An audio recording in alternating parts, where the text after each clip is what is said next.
Good morning, everybody, and welcome to Ellensburg, Washington, USA. The local time is 8:47 a.m. The live stream has begun, and if you're watching this in replay, you can skip ahead 13 minutes to the top of the hour, or 13 minutes to the beginning of the program. You can click ahead to a chapter title that says live stream or program begins. Either way, it's about 13 minutes from now that we will start. Today's date is January 14th, 2024, and it's minus 2 degrees Fahrenheit here in Ellensburg. And I know many of you have it much colder than that. Not complaining.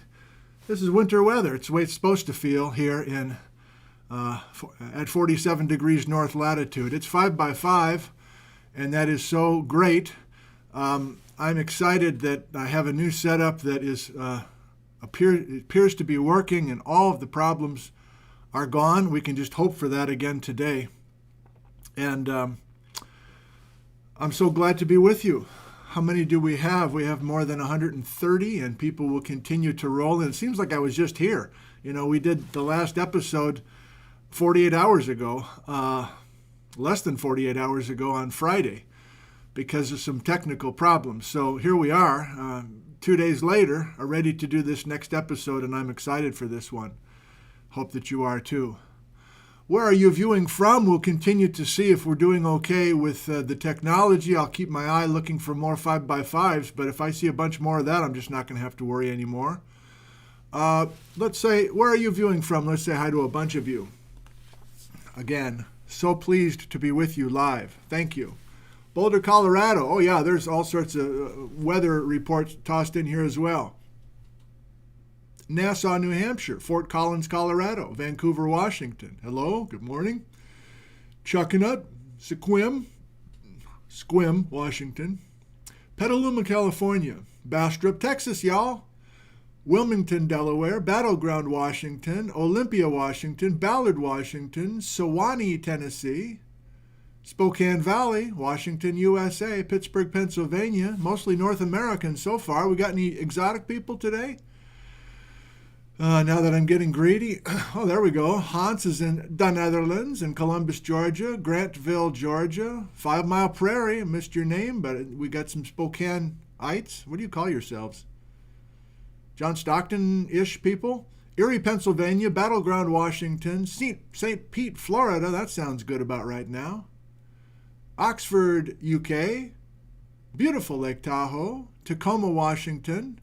Jim says we're 5x5 and very clear and stable. He's from Guilderland, New York. Thank you, Jim. I'm just so thrilled with that. Even the part where how many years have I done winter programs, and the first few words out of my mouth are garbled and distorted until the mic kind of finally warms up. I don't think we have that now with Nat's new setup. So many positive things. I don't want to get too excited. Don't get too excited, boy. It's all going to come crashing down on you. But right now it feels damn good that we've got a new setup that's working. Rick is watching from Snohomish, everybody. Atlanta, Georgia. Somebody loves seeing all the exotic locations scroll by. That's Chaya. I agree. It's always a thrill. Kamloops, BC. Deborah says it's Spokane-ites. Okay? Sounds kind of clunky to me, but if that's what you guys say, that's what you say. Redding, California.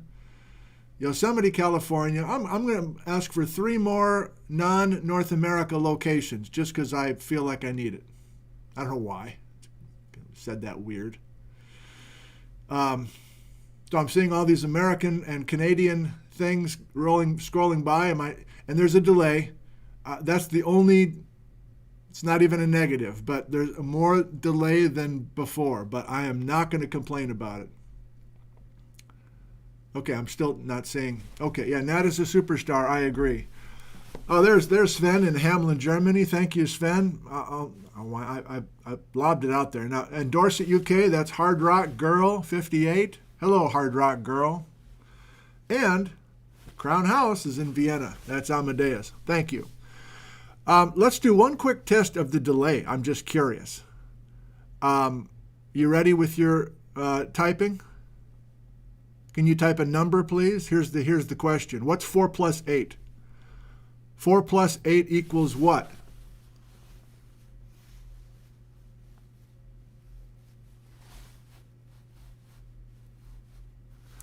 Nine-second delay, and Sean gets the prize. Sean, what do you win? You get a new downtowner sticky bun from Vinman's Bakery in beautiful downtown Ellensburg. You gotta love it. Yeah, so there's about a 10-second delay. Thank you for that. Now all these 12s are rolling through. Yeah, so it's not a big deal, but it's more delayed than before. But if that's our only step backwards, then I'm super pleased with it. And you're like, what is this? Who is this guy? How come he's not started yet? Welcome. You must be new to us. The program will begin in 8 minutes, and I am live with approaching 500 viewers, and this whole operation is working well. I feel like I want to test the scenes, making sure there's no surprises there. There's desktop. I've got all sorts of new surprises for you today. I can't wait to share it with you. Why not? Early bird special, fixing the autofocus on this thing. It's January, everybody. And there was a solo show here. We had Jim O'Connor as a guest here. A couple days ago was a solo show on a Friday because I had problems with my microphone on Thursday. And today it's a solo show. So we've had the last 4 shows, 3 of the 4 have been solo shows.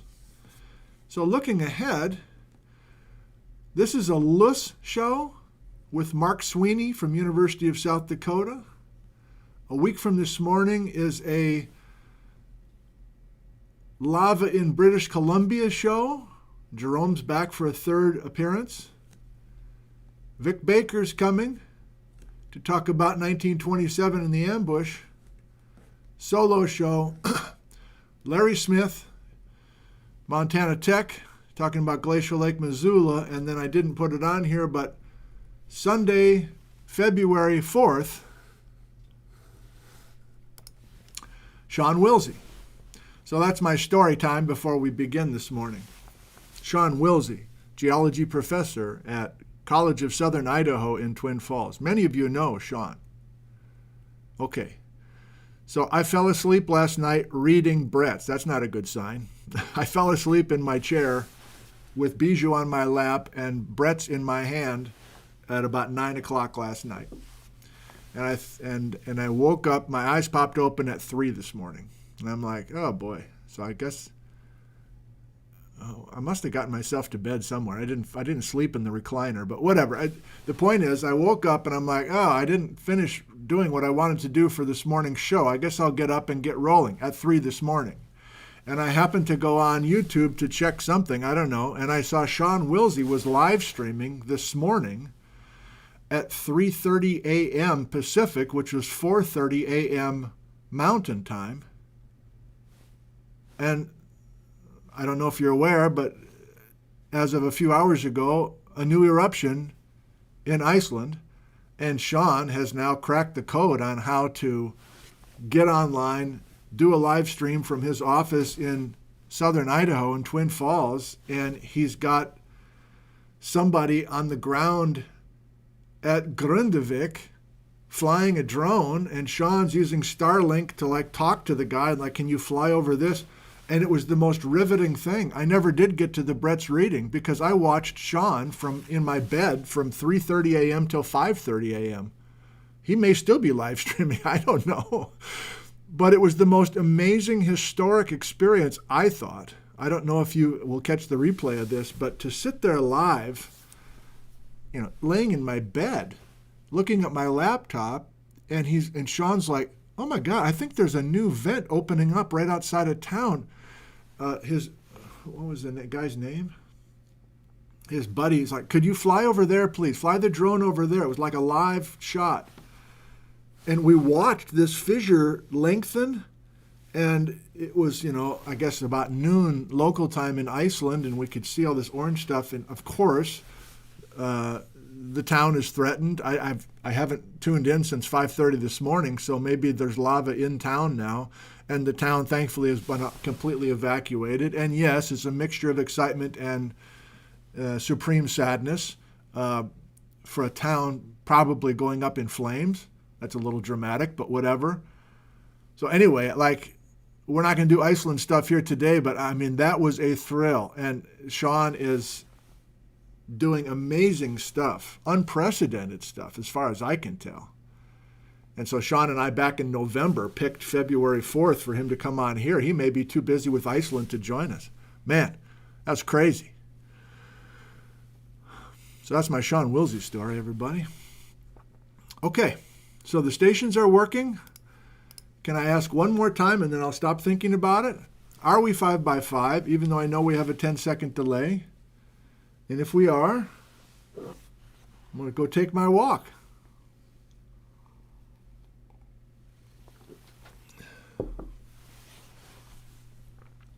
Got approaching 600 people watching. Brian, 5x5. We'll look for a few more just to confirm.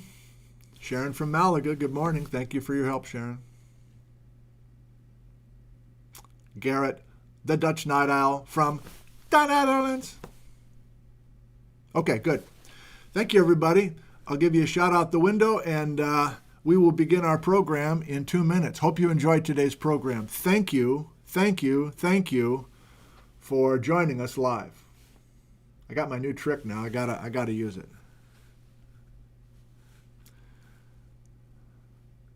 Shelf cam, go. Hot mic. Hot mic.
A pleasant good morning to you all, and welcome to Ellensburg, Washington, USA, home of Central Washington University. I'm broadcasting live this morning on a lonely Sunday morning, a frigid Sunday morning, from the first floor of Discovery Hall. I'm your host, Ned Zentner. I'm relaxed this morning. I'm feeling great. The technology problems are behind us. Hopefully I didn't jinx it. And I just realized as I got ready for today's episode that the pressure's off, really. Not only is the pressure off from technology, I'm just going to ride this the best I can, but I think my new role is milkman. I'm a delivery person at this point. This machine, this alphabet machine, is up and running and fully engaged. And all sorts of stuff is coming into the factory. And I'm just organizing and repackaging material and then sending it right back out. So today is a good example of that. Yeah, we're finally talking about Bretz in the Scablands. And our focal point today are the summers of 1922 and 1923. Bretz and a handful of graduate students from the University of Chicago. Of course, Thomas Large comes back in our show a little bit, maybe a little bit of Pardee, but we've been introduced to the main characters. We certainly have the preambles to this work firmly covered, thoroughly covered in previous letters, and so now we just let it go. And as opposed to me sketching things out and drawing things out, what's the difference, and coloring things for you and trying to teach you from scratch, we have the background now. I can just ride the momentum of this thing and share all this amazing stuff that has come in over the last 6 months, and even a few emails from modern geologists in the last 12 hours. That's my introduction. I'm feeling great, and I'm so glad that we have more than 700 live and continuing to roll in, and many more are watching these in replay. Okay, I think I'd like to start with the schedule. Then I want to verbally give you a few main goals of today, things I want to emphasize. And then I think most of this episode is just sharing all these materials that I have compiled for you.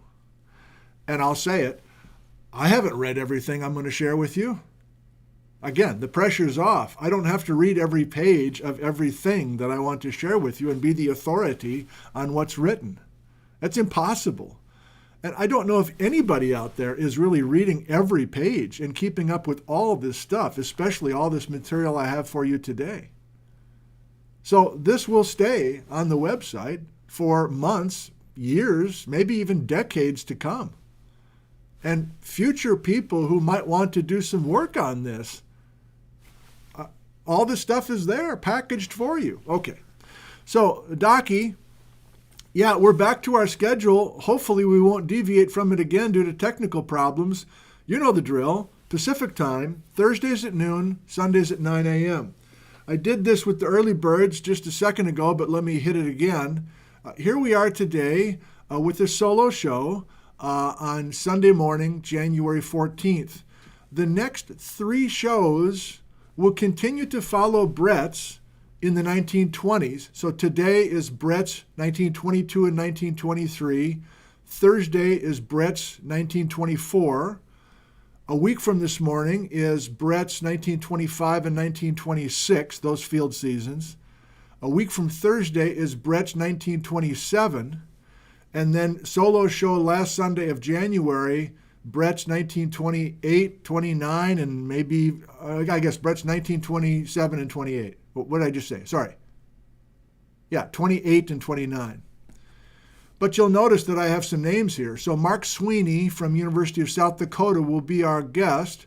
So in addition to Bretz 1924, that'll be me solo, we're going to have Mark for the first hour talking about Luss. Jerome Lessman's coming back for a 3rd appearance to talk about lavas in British Columbia that Bretz was trying to find that possibly was burning a hole underneath his mythical Spokane ice sheet. Vic Baker, the premier authority on everything Bretz, will be here to talk about the ambush meeting of 1927 and all of the critics of Bretz. Again, you heard what I'm doing here. Larry Smith, an expert on the sediments in the floor of Glacial Lake Missoula on February 1st, and then Sean Wilsey on the 4th of February will be talking about the Bonneville flood. So we haven't done that before. We haven't looked that far ahead, but I feel like it's important that we're staying true to the Bretz timeline today. I'm kind of playing dumb. I mean, I am dumb with a lot of this stuff, but I'm kind of playing dumb because I know what's going to happen in the future years in the 1920s, at least cartoonishly. But I want to keep true to each summer and try to have discussions within the frame of mind of the geologists with each passing field season. Still trying to set the hook for today and to kind of set the boundaries for today. Here's another way to do it. Docky?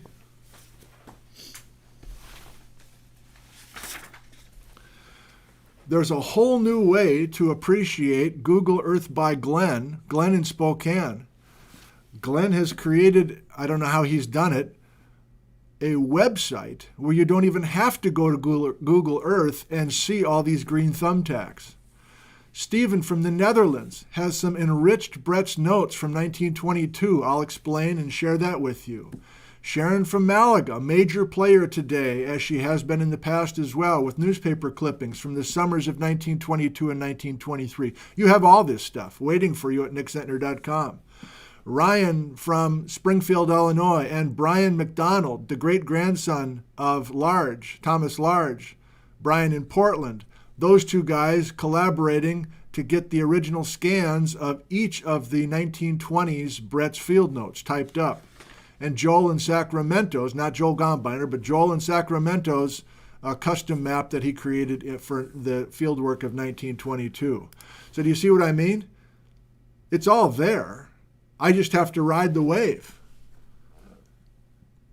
Why not? Let's go to the website and show you where these materials are. And if you want to explore all this stuff while I'm with you this morning, go for it. You can do what you like. If we click on floods, as we always do, there's only 2 papers today. You're like, what a relief. There's hardly anything that I have to read. I don't have to feel bad about missing a bunch of stuff. Well, hang on there. There's plenty to read. But these are the 2 major papers we're talking about today, Bretz 1923A and Bretz 1923B. And I think most of you know this by now, but this 1923A paper is a paper written in 1922 summarizing the summer of 1922. And 1923B is summarizing the fieldwork of 1923 with Bretz. Both of those papers wait for you, especially if you haven't seen them before. You will enjoy them. We will look carefully at both of those papers. But that was at floods where I just was. Now if we come over to Bretz, I mean, it's overwhelming, probably. What are our summers today? Summer of 22 and summer of 23. We have Bretz typed field notes from 1922. Google Earth by Glenn, field sites 1922. Joel from Sacramento's map, 1922. Stephen from Netherlands, enriched field notes, I'll explain. Sharon with a bunch of newspaper clippings from Bretz in 1922. Sharon from Malaga with Thomas Large and others, newspaper accounts from 1922. And then the paper based on the field work of 1922, that again is 1923A. And then our other topic is summer of 1923, the typed notes, Glenn's at it again, and the paper.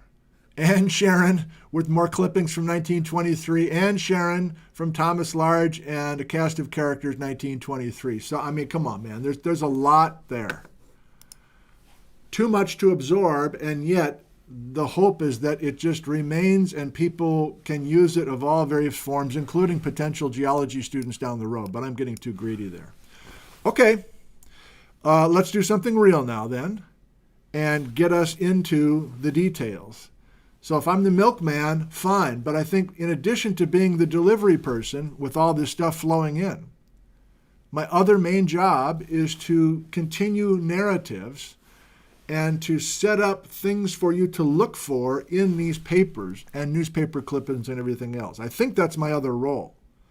And we have those narratives going. Let's try it together. Docky.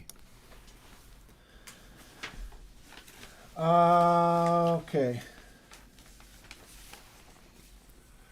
Narrative number 1. Okay, I'm going to do it verbally first. I don't see how it's possible. I know Bretz was a savant. I know that Bretz was brilliant. I know he never took a day off, essentially, when he was out here. Hardworking guy. I know all of that. But I still can't believe that he's writing this first paper with all of the detail and all of the ground covered from 1 month's worth of field work. I just find that impossible to believe. And we'll look at the paper, and you can keep that in mind. That's one narrative. Like, how did he write all of this stuff up from 1 month, the month of August, with a handful of grad students from the University of Chicago? Is that possible?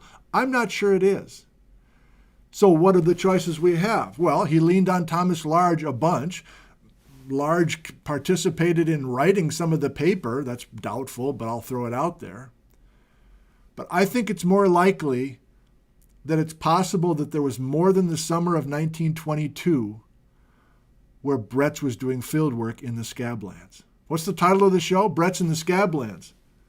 As the story is typically told, he starts getting to the Scablands in August of 1922. Here's why I am extra interested in the field season of 1921. This remains the only evidence that we have that Bretz was out here in the Northwest in 1921. It's one article, I don't even remember it's the Morning Oregonian, middle of August, 1921. Here's the group of students, including one of the students is, I assume, a grad student, Richard Foster Flint. All we know is that they're on top of Adams and that they're in Hood River at some point that summer. But I'm starting to think seriously that some of these students, ideally, if I'm greedy, Flint the grad student and Bretz are getting towards Spokane. I wonder if there's a bunch of Scablands field work. Wouldn't that be sweet if that was true? Bretz and Flint tromping around in eastern Washington Scablands in 1921. Nobody is saying that. And up until recently, I don't think anybody really was aware that Bretz was out here in 1921. He's finishing his new house that he built in Homewood, Illinois in the summer of 1921. So up until like just a few weeks ago, until I saw Sharon's newspaper account, I just assumed Bretz didn't come out at all in 1921. But we've got that newspaper account. Flint's with him. I am extra eager to get these field notes. So I've put my order in. Natalie, the University of Chicago PhD student, is supposed to start scanning this stuff this week. And maybe by the end of the week, we'll have this 1921 field note stuff. I think that's amazing. Or I'm hoping that will be amazing. Okay, I'm going to have a slow build. Let's get to something real. So I came up with this over the last few days. We'll see if you like it. Thomas Large.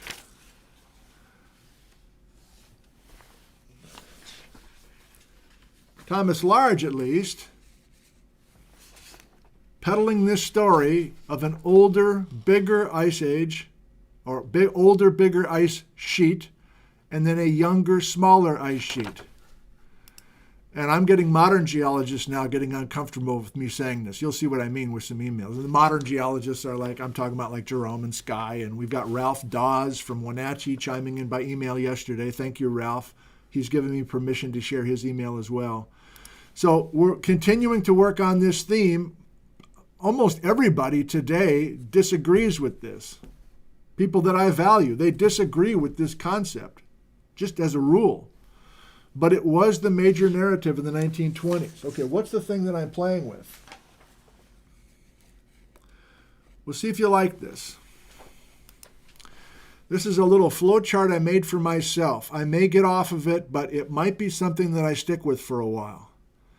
Pan tops, was our first field site where we were looking at photos and trying to think carefully about what those deposits meant.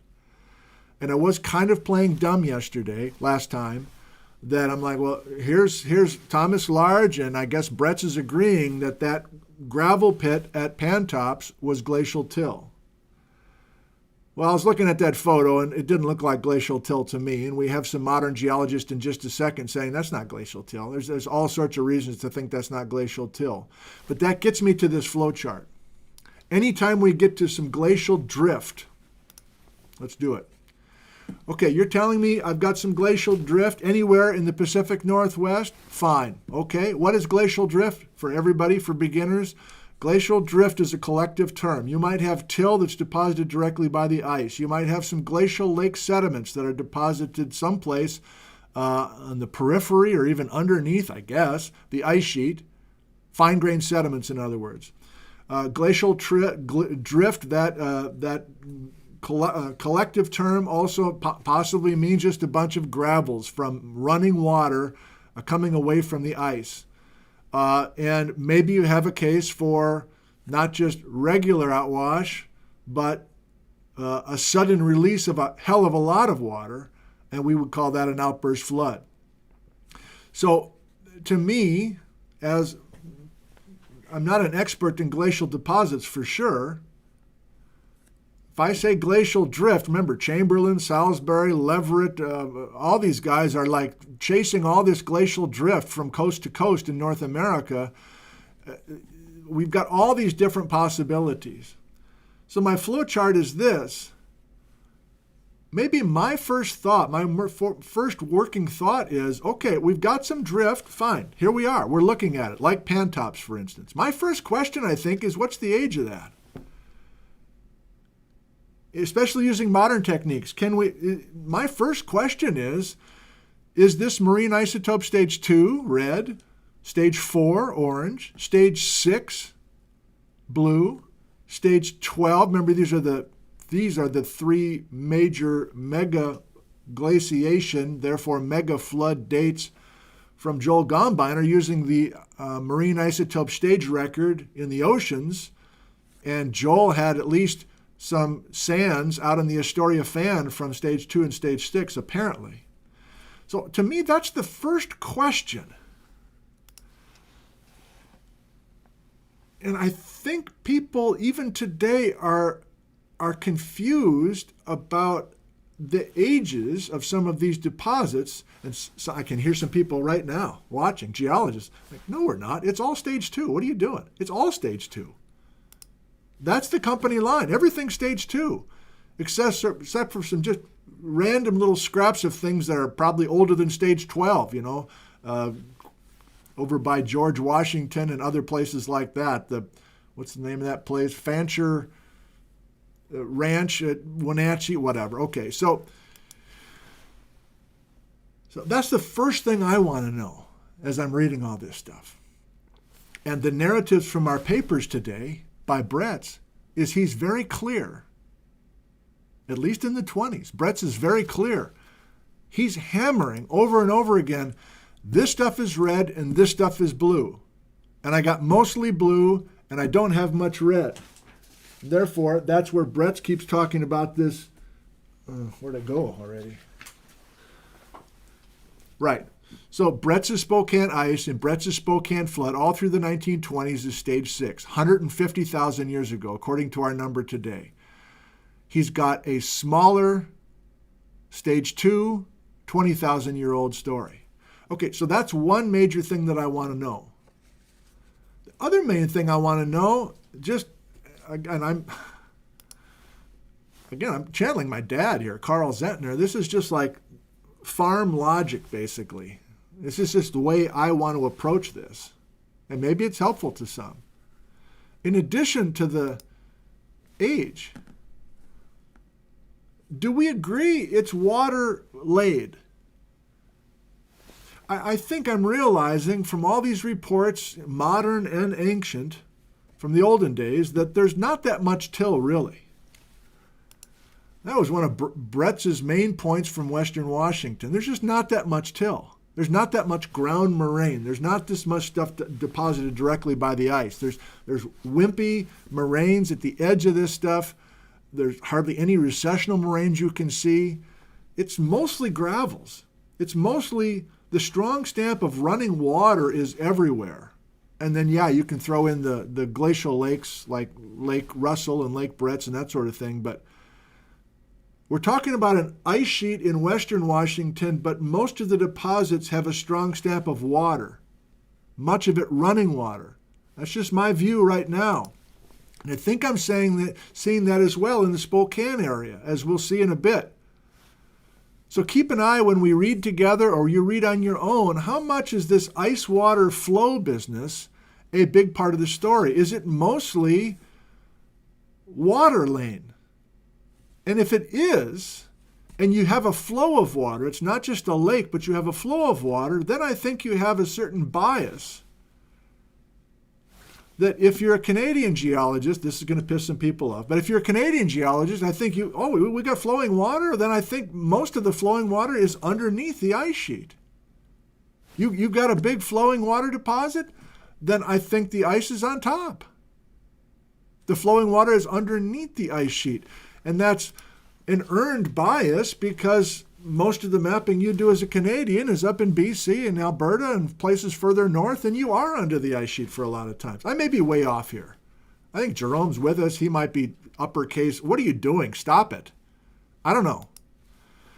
But as I've hinted at before, I think down here in the lower 48, when we see evidence of a bunch of, I'm just talking about outwash now, maybe I'm just talking about outwash gravels. If you have an outwash gravel, you know it's glacial drift, you know it's outwash coming from a glacier, I think your tendency as an American is to say we have to be out in front of this dry ice sheet. And we're screwing around with all sorts of water coming away from the melting ice, not underneath, but out in front. So I don't know if we like this. I don't know if we'll continue with it, but those are some themes that I'm continuing to think about each time I'm reading a passage from Bretz or Pardee or Thomas Large in the early 1920s with this stuff. All right, I feel like I got to pick up the pace, kind of. I don't know why. That's one of the main things I want to try to work on today. I think I want to go back to this to get us back to Thomas Large, to have us time travel back 100 years and get into some of the details from today. Thomas Large. I read part of this to you last time. I want to start again. I assume he wrote this in 1922. The southern and western limits of the glaciation in Washington have not been studied by the writer, and this problem is cheerfully turned over to Mr. Pardee and Professor Bretz. You remember me reading this last time, right? Who have been making investigations along this line in the past summer of 1922. So presumably he's writing this in the fall of 1922. However, I don't know who he's writing to, by the way, maybe himself. However, it seems clear that the ice field extended southward unbroken as far as the range of hills to the north of Cheney, which is to the south of Spokane, but apparently did not go over those hills down by Cheney. This is new now. A tongue of ice on the east of this range lay between Fish Lake and Moran Mountain, as shown by its effect in obstructing Latah Creek and diverting its waters to Pine Creek, and by the ice effects to be seen against the hill at the at Fish Lakes. Oh God, I'm getting confused. By the ground moraine near Marshall and the lateral moraine at Cheney. How much further south, west, the ice extended is not known to the writer, Thomas Large. Whether ice or water was the agency doing the work through the gaps between the hills at Four Lakes, Granite Lake, and between Clear Lake and Medical Lake, evidence at hand is not conclusive. Investigation of the hills from Fish Lake to Granite Lake show no evidence of ice action over 150 feet above the basalt of the valley floor. So I'm not still totally sure of where he's talking. I don't have the mental vision because I don't know Spokane that well. But I wanted to start with that because he is going back and forth between ice and water and running water and standing water. It's all ice age. It's all glacial drift. But that's where the creativity comes in to visualize certain things and having one person disagree with the next, which continues today. And I'll say it one more time. I feel like 100 years ago, these guys have two different stories, two different generations of glacial story. An older, bigger Spokane story, Spokane ice and Spokane flood, a smaller, quote unquote, Wisconsin glacier and Wisconsin flood story. And you're like, I don't think that's right anymore. I think everything is red. Everything is Lake Wisconsin. Well, I don't know. All these guys are talking about this older, bigger story, and I'm just exploring that, knowing that even Bretz backs off of some of this stuff later on. I'll say it. I know that we're eventually going to have even the main characters backing off. But when do they back off? How much do they back off? Why are they backing off of certain stories? That's the fascinating part for me. Okay, so I think I want to do this, Docky. I think I want to take a moment before we go back to the olden days. As a way to go back to the olden days, let's show you this web-only way. So let's say you don't want to bother with Google Earth. It's too complicated for you. But you still want to see where Bretz was each of these summers. Glenn, I'm showing your stuff right now. Let's go. So this, you can get to this page without ever opening Google Earth. And I'm just calling this Glenn Green Thumbtacks website. And you're like, how do I get to this? If you look at the description down below this right now, or after the fact in replay, if you go down to the description right below my window, you'll see in the text, a couple lines down, a link. And that's how to get to Glenn's Green Thumbtacks web-only page. And it's in the previous episode, which I didn't get to, and it's in this episode, which I'm getting to right now. And so you're like, why would I go here? Well, here's just Google Maps. And if we click on Bretz in the summers of 1916 and 1919, here's where Bretz is. Now, this is easier for me to navigate because I'm used to working with Google Maps, not Google Earth as much. Thank, of course, to Glenn for making this whole other way to enjoy this work.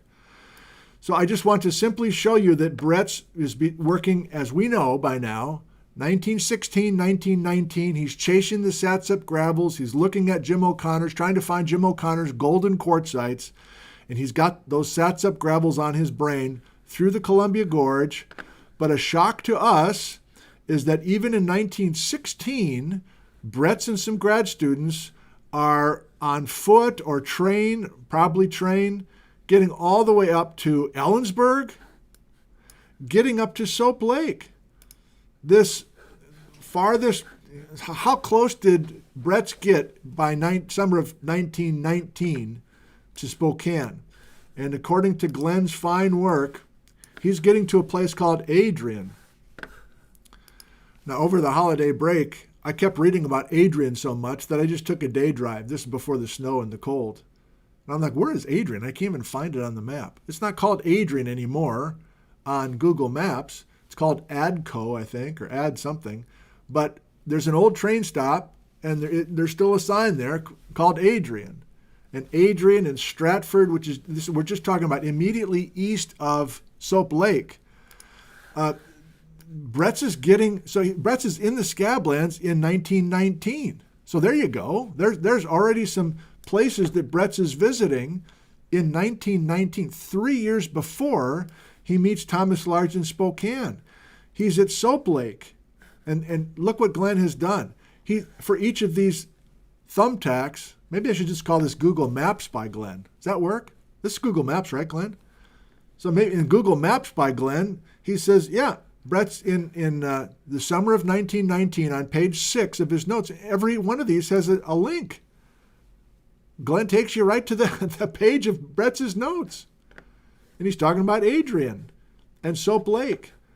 And it's frustrating because we only have some of these pages from 1919. We have a partial look at Bretz's stuff from 1919. But my point is, what's the title today? It's Bretz in the Scablands.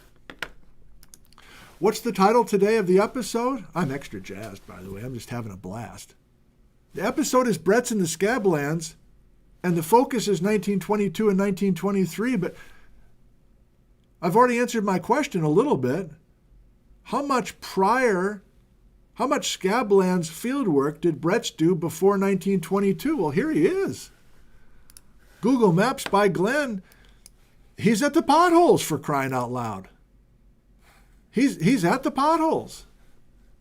The place that drew him to the Scablands to begin with. He's in Ellensburg. He's taking a Vantage ferry in 1919.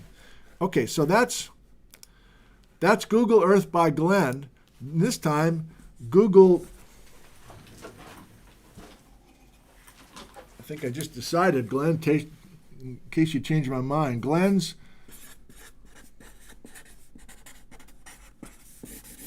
Google Maps by Glenn, where you don't need to load Google Earth onto your computer.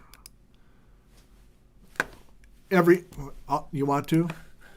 Every summer is there. So let's turn off 1919. How about 1920? I got to zoom back out. So 1920 with Bretz. We had a few newspaper clippings from Sharon. He's, okay. 1920, Bretz is taking a train down from Spokane. He doesn't know Thomas Large yet, I don't think. 1920, he's chipping away a little bit in Colfax and Garfield.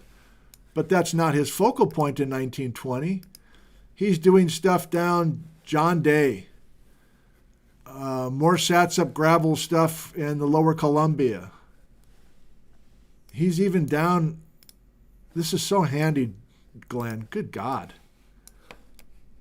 John Day, Prairie City. Okay, so not much in fact, zero Scablands in eastern Washington, but he's dealing with, okay, whatever. I'm getting carried away. A sneak peek to today, here we go. This is in our topic today, and this is the month of August by Bretz and a handful of grad students. And if I turn those off, and again, every, how do I do this?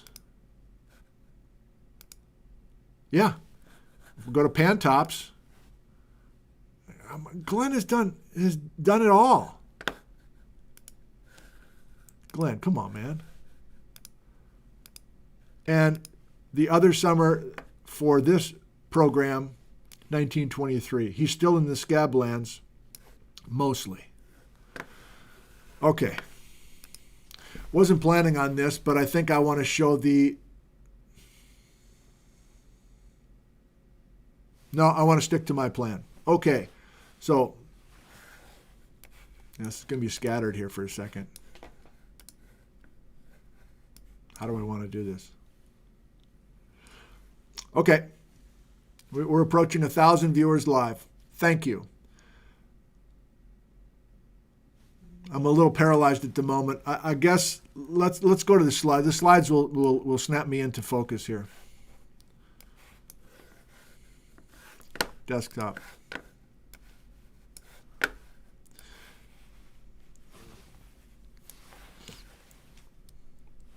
Okay, so this is today. This beautiful colorized map is by Callan Bentley, who teaches geology in Virginia. And I don't know how I found this online, but Callan did this beautifully. Just happened to pick blue. This is long before this series, by the way. Thanks once again, this episode, to the Eugene team, Sharon and the rest, who did all this work down in Eugene, Oregon. see some new things from the Eugene team today. Yes, we're talking about Pardee a bit, but not much today. Well, of course, we're talking about this cat, and he is in middle age. Bretz is 40. Bretz is 40 when he starts with Thomas Large in the Spokane area. So he's not a baby. Remember, Thomas Large is 50, and Bretz is 40. And this was the attention that kind of bubbled up from Brian McDonald, the great-grandson of Thomas Large, finding this old photo. This is Thomas Large's photo. This is Large's kind of old man penmanship probably. And we were focusing on this deposit. So I'm circling back to the last episode now. And we're trying to decide by looking at this.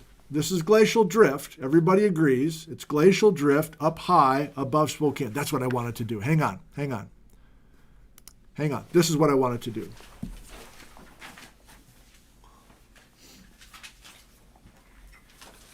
I wanted to remind you of some of the things that I was sketching out in the last show, and then we'll go to some of this stuff. So how many times are we going to look at this? We're wondering about this ice sheet. Did it exist ever over Spokane or not? And if it did a bunch of the Ice Age floodwater come directly from the ice sheet? We know that the ice sheet is, the Spokane ice sheet is stage 6. At least that's the narrative that we have, and it's 150,000 years ago.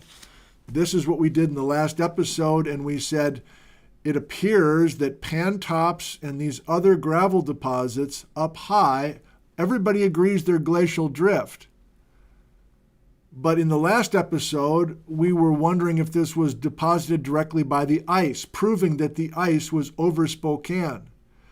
And then my working thought, and nobody has corrected me really in the last 48 hours, so maybe I'll keep running with it, is that since the stage 6 ice advance, this is the working thought in the early 1920s, since the Spokane ice was here and then gone, there is deep incision to form the modern Spokane Valley. And so that's why you would have younger glacial drift topographically lower than the older glacial drift. This is a key point, at least with the narrative that we're working on at the moment. You would think, wait a minute, wouldn't you have a layer cake? And if the Spokane area has older, bigger Spokane ice glacial drift, that would be here. And then wouldn't you then bring in a younger red glacier, Wisconsin? And wouldn't it be sitting on top? And the answer is yes, if there wasn't this uplift in incision. So that's John Nash asking about how much isostatic uplift are we talking about. I don't know how to deal with that, John. I know you keep asking the question. But the concept is, maybe I'm not willing to give up on it since it was written so clearly and so firmly 100 years ago, is that are these glacial drift deposits, whether it's ice or water, is this stuff older than the stuff down low in the Spokane Valley itself? To me, that's worth continuing to wonder about. And so, yeah, we know that Seattle was the home base for Bretz here. Portland was the home base for Bretz here. And essentially, Spokane is the home base for almost all of the work where we are now in 1922. There's 1921 yet again. Where's the map?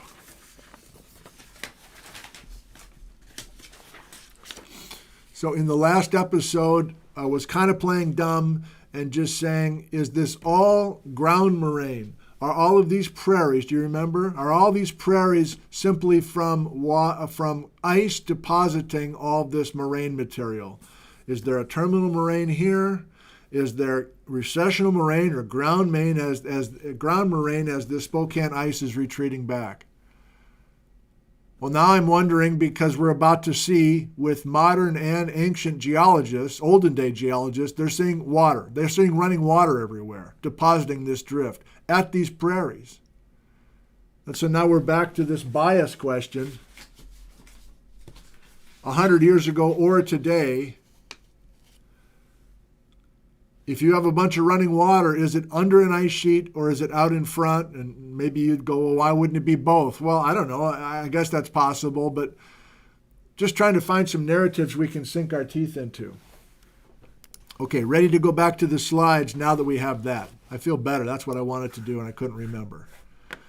All right, let's get these as big as we can without getting my head in the way entirely. So, cut to the chase. This looks like running water to almost everybody. There are beds here. There's big blocks, but it's sorted. It's stratified. Well, let's not use my words. Let's use modern geology words. So, Glenn, this is all stuff that's come in. Here's Glenn at midnight, 9 hours ago. Spokane Glen. I looked more at the two Pantops gravel pits. I looked at earlier imagery of both, and the 2002 imagery looks like some steep cliffs at Pantops still, the one next to the station, and it was visible from the train window. That blue line is... Okay, thank you. Pantops is 2.5 miles east of Large's house. Glenn, you did some special Google Earth file stuff involving Spokane. I didn't have time to put it into the show today. I'm sorry. Maybe at the end, I'll just load it into Google Earth after I say goodbye to people. Maybe I'll do that. Sorry about that, Glenn. I ran out of time. Got too into the Iceland eruption this morning. Margaret in Spokane. This is the gal who tipped us all off to the notes in Portland, a few blocks away from Jim O'Connor's office. This is an email from yesterday. Nick, saw your program about Thomas Large. Thought I'd send you some visuals. I live on top of 5 Mile Prairie in Spokane. The elevation of 5 Mile is more than 2,200 feet above sea level, made up of solid basalt. The prairie is 400 feet higher than the land below us. I went out today after it warmed up a little, 0 degrees as opposed to minus 13 degrees Fahrenheit, and took some pictures. The first one's taken of the west side, 5 miles, looking west. The Spokane River winds its way down through there. Pretty much everything from the area around Spokane River to the horizontal line has... Slow down. Calm down, boy. To the horizon line has a bedrock base of Columbia River basalt. The elevation of the land at the horizon line is 2,400 feet. The second picture is looking directly east onto Orchard Prairie. Those are the brown hills. The elevation of the CRBs in these hills, 2,359. The distance between Strong Road, where I took the picture on 5 Mile, and those hills are approximately 7 miles straight across. Sorry I couldn't get any better pictures, but my camera kept freezing up. Thank you. I love these field reports immediately after an episode. So here's what Spokane looked like yesterday afternoon when Margaret is freezing, her camera is freezing, and she manages to get home. Fun to get some current stuff involved. Thank you, Margaret. Ralph Dawes, longtime geology professor at Wenatchee Valley College, but Ralph has done a lot of geology mapping of all different time frames, including Ice Age deposits in the Okanagan of northern Washington. I'm not sure how much Ralph has done over in the Spokane area, but I asked if I could share this, and Ralph said sure. This is yesterday afternoon. Nick, I enjoyed your deep dive into Thomas Large and the people and ideas he overlapped with yesterday. I was with you, remember, with Vic Baker, Mike McCollum, and so on at that gravel pit at Airway Heights in 1916. It and Moran Prairie and other prairies you identified, as I expect you know, are generally interpreted as outwash plains or fans deposited by one or more glacial Lake Missoula floods. So thank you for watching, Ralph. Maybe you'll be in the live chat today, I'm not sure. Ralph Dawes is saying, hey man, everything's red. Everything's stage 2. I want to remind you of that. That's how we view it today. Up high, down low, it's all red. Let's continue with Ralph. The black and white picture you showed of the old Pantops gravel pit and that modern gravel pit out by the airport, Both look like fluvial deposits from flows large enough to rip up some local bedrock to account for the angular large blocks. The sediments are bedded, suggesting they're not glacial till. There are places between these prairies and Spokane where streamlined ridges, eroded into bedrock outcrops that stick up through the younger sediment, fan out in directions consistent with a megaflood coming from the Spokane Valley and spreading out to the west, northwest, and south. And there are large gravel dunes on some of the prairie surfaces. Given the elevations of these prairie surfaces above the major river and stream valleys, smaller later floods could probably not account for the gravel dunes because small floods would not have sufficient discharge to reach the required breadths and depths to form them. In addition, the sediment in the gravel pits appear to be relatively young, like red, with no oxidation or cementation of the sand grains and no weathering rinds on the boulders. If these are flood deposits, the scale of them, as the master said, beggars the imagination. Beggars the imagination? The boulders and all the outwash suggest glaciation, and it's hard to imagine the boulders being fluvially transported for any significant distance. What I've seen so far supports the oral history I've been told on how geologists misinterpreted megaflood deposits in the Spokane area as glacial deposits. If any till or other more definite signs of a glacier having been around Spokane were to be found, that would change the story. Glaciers leave very strong signals of their presence. I do not recall having seen such signals in the Spokane area on any maps, any photos, or personally. I'll keep my eyes and mind open, however. I await the results of your sleuthing and research to see if the scientific interpretation will change. The Spokane area is relatively understudied still compared to Glacial Lake Missoula and the channeled Scablands. Your video series might motivate some deeper research on the Pleistocene history of the area. That would be great. Thanks. That's Ralph Dawes, not Ralph Hagerud in Seattle. There's two Ralphs here. Ralph Dawes in Wenatchee. Thank you, Ralph. Please continue to be part of this, however you see fit. Your view on some of this, much of this, will be valuable. I think I'm developing things as we go, trying to share modern views and olden day views and see how different they are. Might be fun to continue. Are there any more modern geologists to share? Sure. Sky Cooley. Good email from Ralph yesterday. Standard stuff. Ralph is more fun away from work. What? I really don't know how much more about Spokane's geology, but here's some thoughts. Feel free to use all or none of this. Description of the Pantops photo. Do I have that photo? Wait.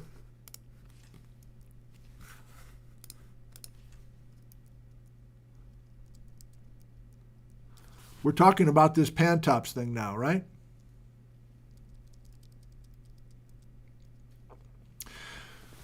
In Sky Cooley's mind, he's looking at that photo just like us. Coarse, well-stratified, dark basaltic sands with lines of gravel and boulders deposited by energetic flows of water, likely moving over ground east to west over land flood. Boulders are indicative of flow velocity, not transport by ice. They occur in bands with gravel. Stratification and a conspicuous lack of fines argue against this being glacial till. Proximal outwash, local outburst flood, or mega flood deposits are the three better choices. Now, did you even see that, by the way? Okay. I got to be clear here. These are not fights. These are not arguments. All these geologists are watching and they understand the spirit of this. And quite often, they all preface it by, I don't know this area very well, but here's some thoughts that you can work with. And that's all that I'm trying to share here. So nobody's reputation is on the line. Again, that's the whole part of the Bretz story that has always bothered me to this point. It's all talk of turf and tenure and reputation and fights and embarrassments and scooping somebody else. I don't like all that stuff. And so the flavor, the tenor of this is open dialogue without high-stakes poker, and we're all just trying to pitch in with some ideas. And if they turn out to be wrong 2 episodes from now, who cares, man? We're just sharing our thoughts. And Sky Cooley loves Ralph. Yeah, I thought I got rid of that comment about him. Okay. Sorry about that. Keep going with Sky. Keep going with Sky. What am I doing? Sky's questions. Do the prairie topping gravels predate dissection of Spokane Valley and the formation of its prairie island archipelago? Are the deposits at Pantops, Latah Creek, and Moran Prairie the same stuff? Are they all stage 6? How old is the prairie surface? Should we think of it as a valley floor at stage 6 and a terrace at stage 2? It's easier to explain the prairie top gravels as products of old outwash and our old floods from the east. Gravels, I'm going to say it right now. I think Bretz is looking at Pantops and he sees a flow from north to south. And I think you can maybe have to read, maybe we won't get to it, but I think he's talking about local rocks. That's another spin on my flow chart, I guess. Look at those big boulders.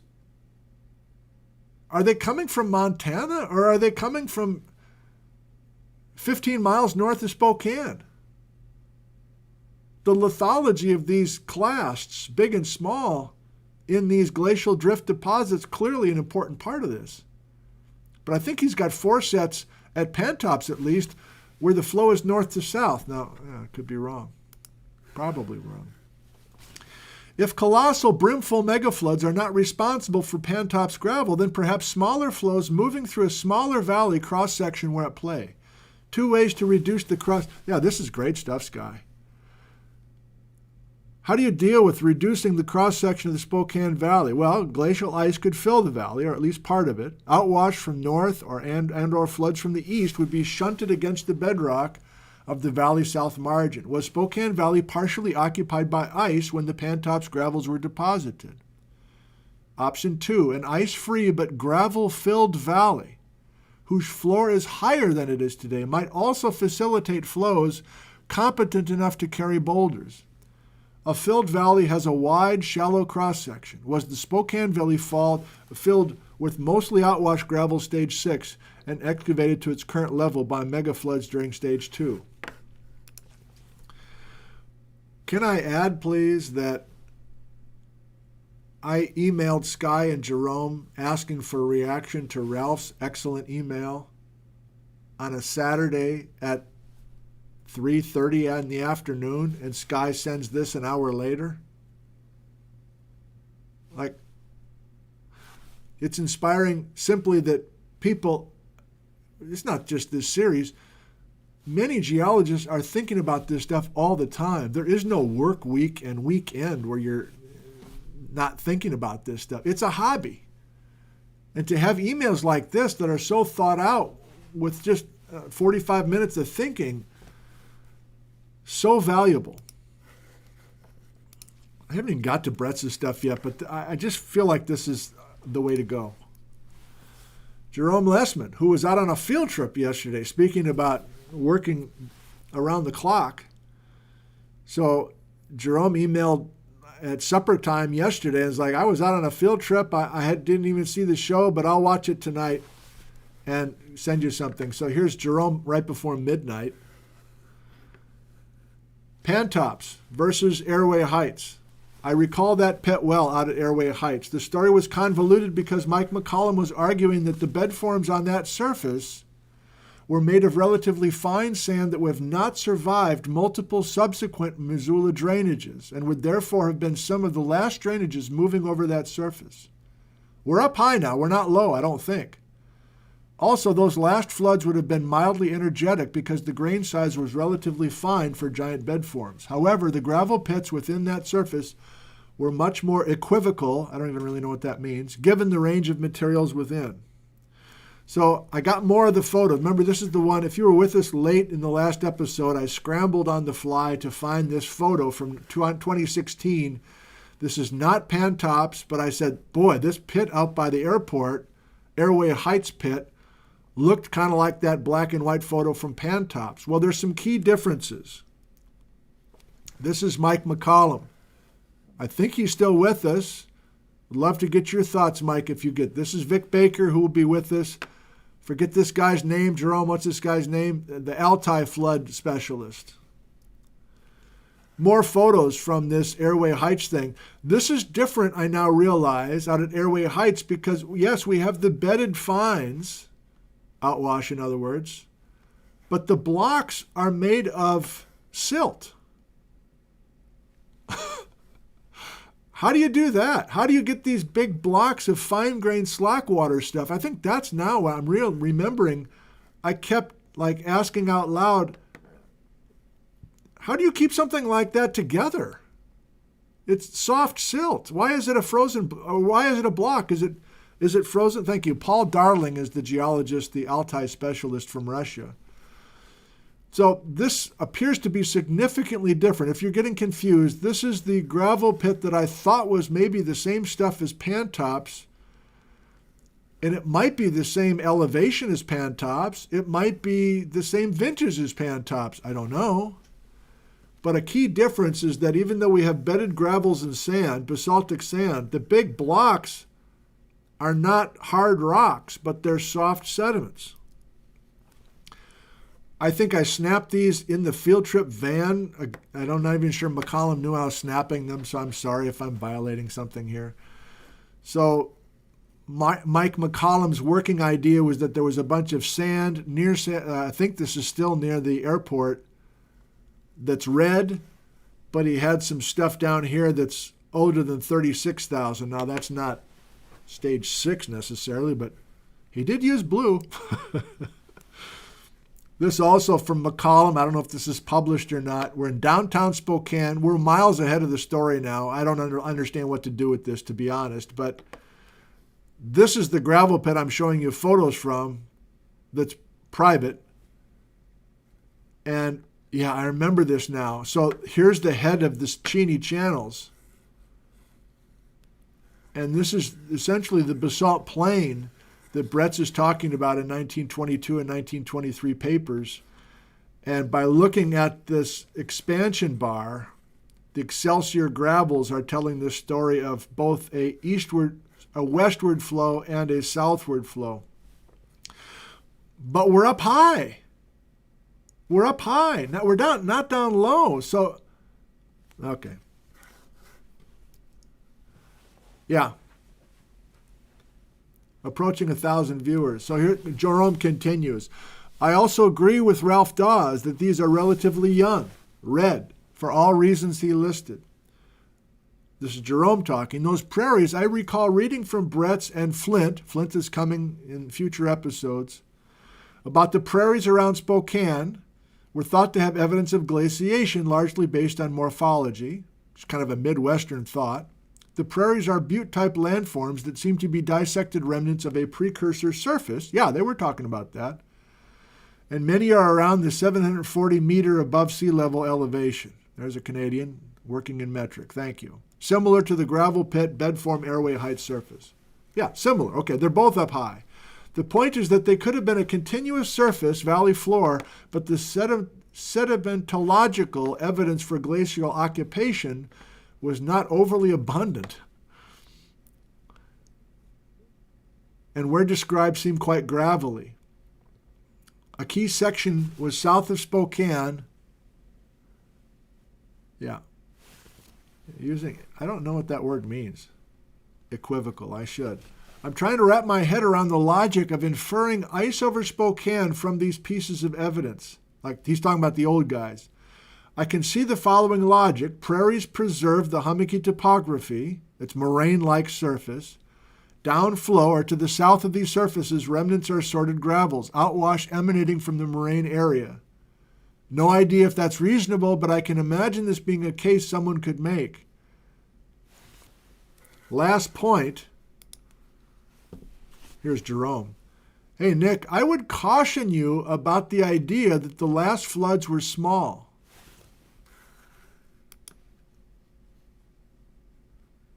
I'm listening.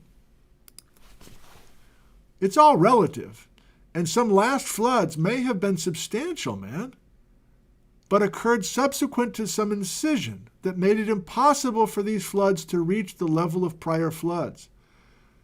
So those red floods could still be big, but not so big to reactivate earlier flood deposits, or barely so. And then he talks about some work he's been doing recently to back that up. So I'm hearing you, Jerome. I think even our friends here, Jerome and maybe Sky and others, are not happy with the older, bigger, and younger, smaller. Like I got off a wimpy and I'm saying smaller, and even the smaller thing is starting to piss everybody off. But the fact that we have,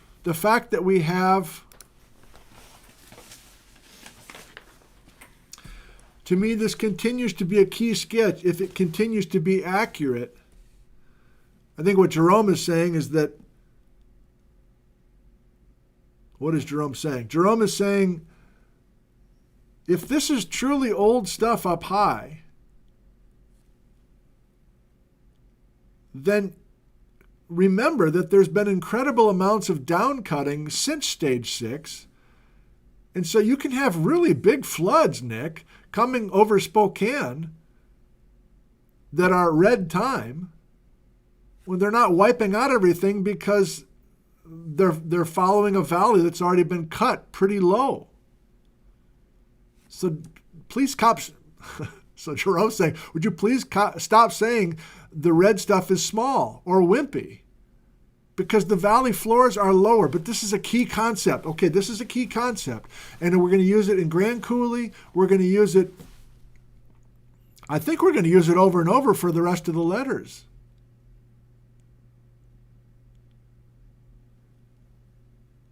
If we can keep thinking about stage 6, blue, 150,000-year-old ice and water.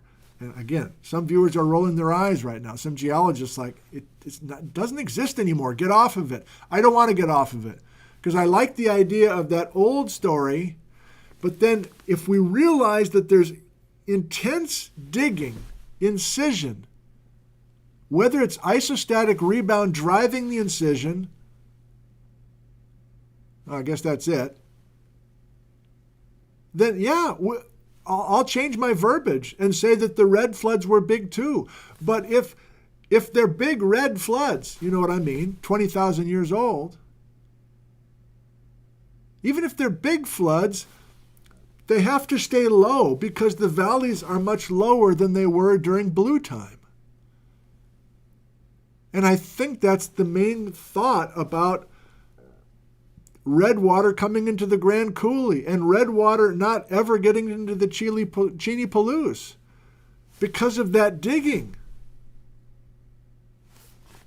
Okay, I got to check in with everybody. I'm going to look at the live comments for just a second. Of course, I can't look at the live chat at the same time that I'm doing all this. Are we 5x5? Are you still with us?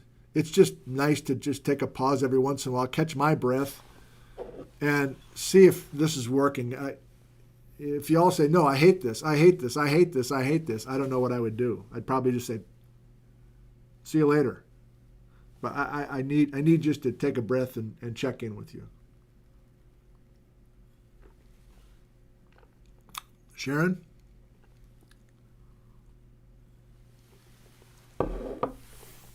Yeah, that delay is significant. But here they come. The 5x5s are coming in. Gary Ritchie over there in Olympia. Okay, terrific. We're hovering around 1,000 live viewers. Thank you. That's the boost that I needed. Okay, I'm going to thank you for the modern geologist, as I'm calling you. I hope you're not bothered by anything I'm doing here.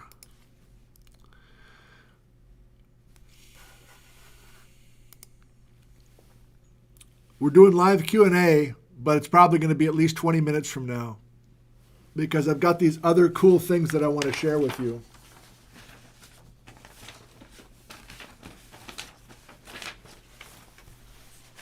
Like what? Docky. I want to show you this. I want to show you this. I want to show you this. I want to show you this. And those 4 things that I want to show you are just saying, here you go. I'll give you a little taste of each of these things, but the heavy-duty teaching is not happening. It's just a little bit of guidance. I'm a tour guide. I'm a docent. I'm somebody just giving you this stuff. And hopefully some of these themes we've been working on give you motivation to look for key themes. Now that you kind of have a sense, if you didn't before, about some of the narratives going on at the time.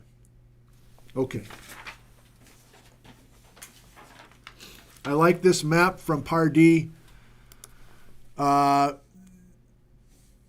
basically just showing how, this is from 1925, I'm jumping ahead, I'm cheating, but every yellow thing is a prairie.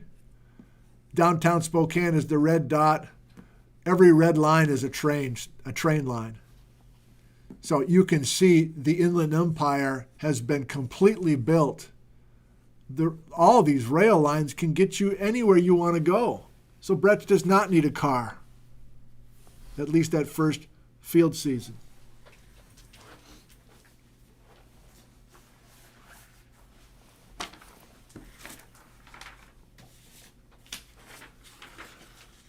Thomas Large is key in the story. He was our main feature in the last episode.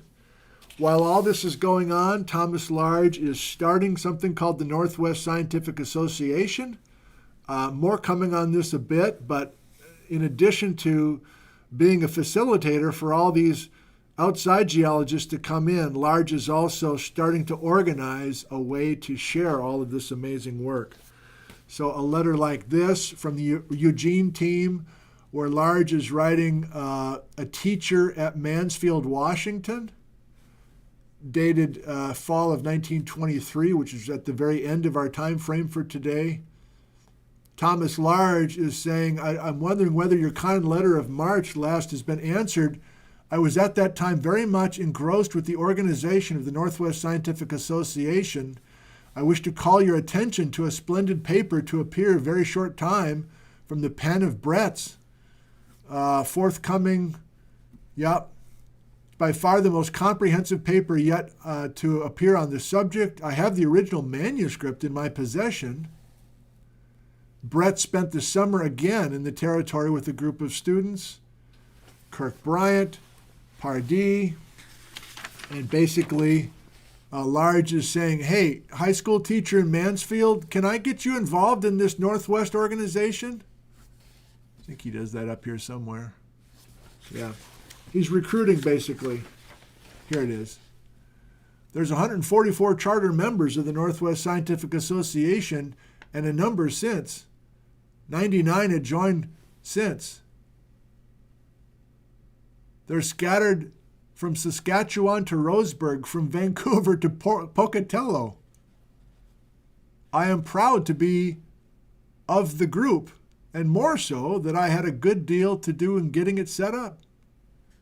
I hope I see your name on the list and may have the pleasure of meeting you before long. I wish to thank you for the photographs sent. They are very interesting. May I keep them? So this guy Large has to be an excellent teacher as a 50-year-old. He's so motivated to learn as much as he can from the experts coming to Spokane. But he's so much more than that. He has connections with the local business community in Spokane, with the newspaper reporters, with the radio people. He's basically Bretz's PR person, as we'll see from Sharon's clips. So he's kind of the glue that's allowing all these things to flow in and out of him, out of Spokane. What a valuable guy to have. And I wonder if Bretz realized how valuable he was. He probably did. Okay. So here's Large in the summer of, just a couple days before 1922, when Bretz arrives. And this is a rough version of his paper, I guess. This is Large in July of 1922. I don't know who he's writing to, but he's reviewing one more time the idea of the prairies up on the plateau, erratic boulders, gravel, sand, and clay. In the valley of Latah Creek, the deposits are 600 feet deep down there in the valley having been filled.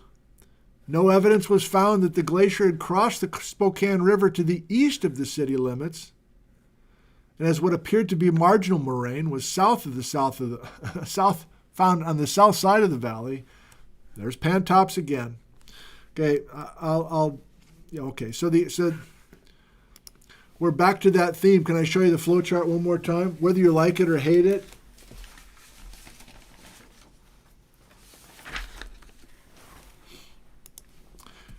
Oh, sorry. So I may end up not liking this myself, but at the moment, as I'm reading letters, as I'm reading the old papers, as I'm reading letters from modern geologists, I'm kind of going through this checklist in my mind. And I've already explained what I was trying to say with it.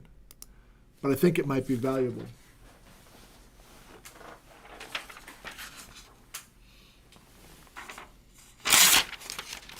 Does that make you feel better, some of you guys?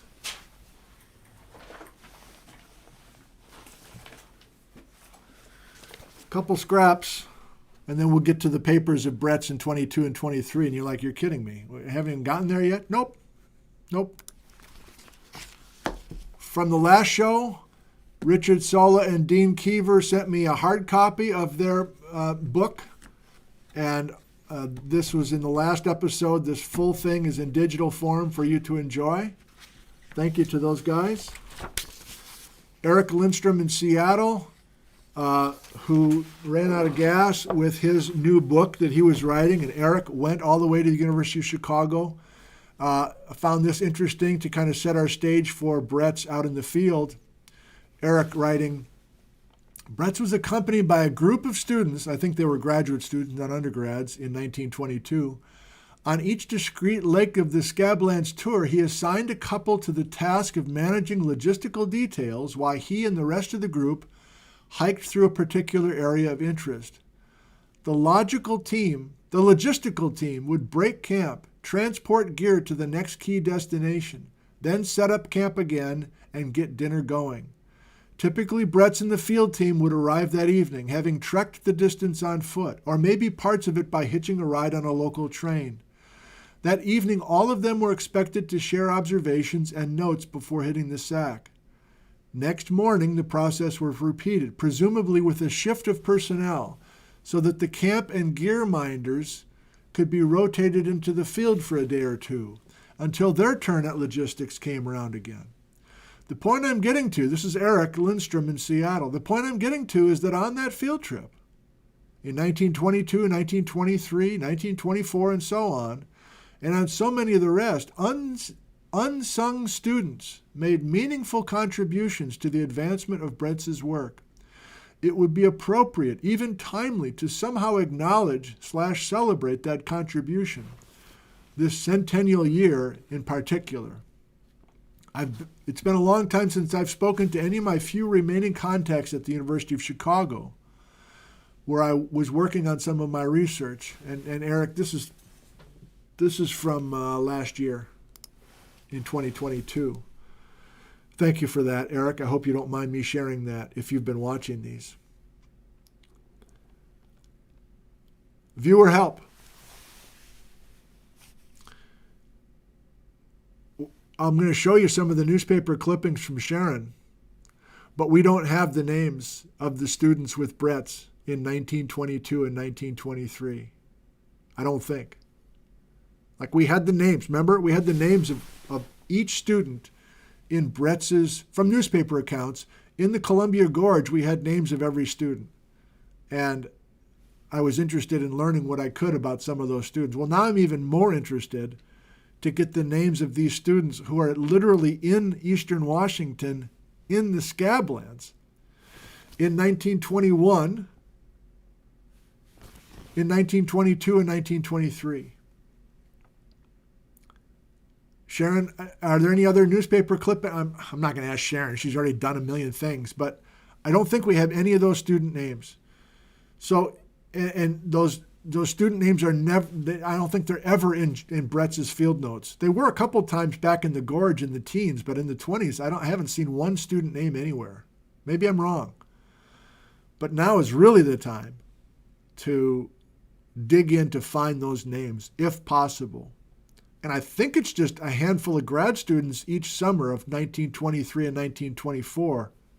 1922, 1923, 1924. But maybe I'm wrong. Maybe there's a bunch of undergrads like he had in the Gorge. I'm not sure, since we haven't seen those names. Vic Baker, who will be a guest with us in a couple of weeks, wrote a paper. He's written a million papers on this topic, but this is one that he wrote in September of 1995. And back then, he was meeting with Thomas Large's great-grandson, Brian McDonald, who may be with us again today.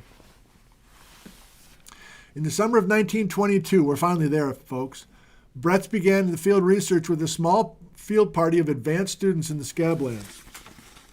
I haven't given you this paper yet. I will, but it's got a bunch of stuff that's a bit premature for our narrative. Bretz's first paper on the Scablands was the text of an oral presentation that I'm pretty sure he gave in December of 1922 at the GSA meeting in Detroit. I think it's Detroit. Can somebody double check me on that? There's a typo that I'll show you in a second. In that paper, he took special care to not call upon cataclysmic origins. This is what I've heard Vic Baker give this talk more or less many times. That first paper, he's careful not to talk about outburst floods. Detailed description of physiographic relations in the region. He did, however, note the indicated channel erosion reduced prodigious quantities of water. The idea of a truly catastrophic flood appeared in Bretz's second Scabland paper. That's the other paper for today. His interpretation of the mounded Scabland gravel deposits as subfluvial bars led directly to the requirement of great water depths. This paper has also included the first detailed geomorphic map of the entire Scabland, showing the overall anastomosing pattern assumed by the Great Flood of Water. Much of the 1920s research centered around Spokane, where the glacial margin was presumed to be located. Bretz came up with the Spokane flood because the flood source seems to lie near that city.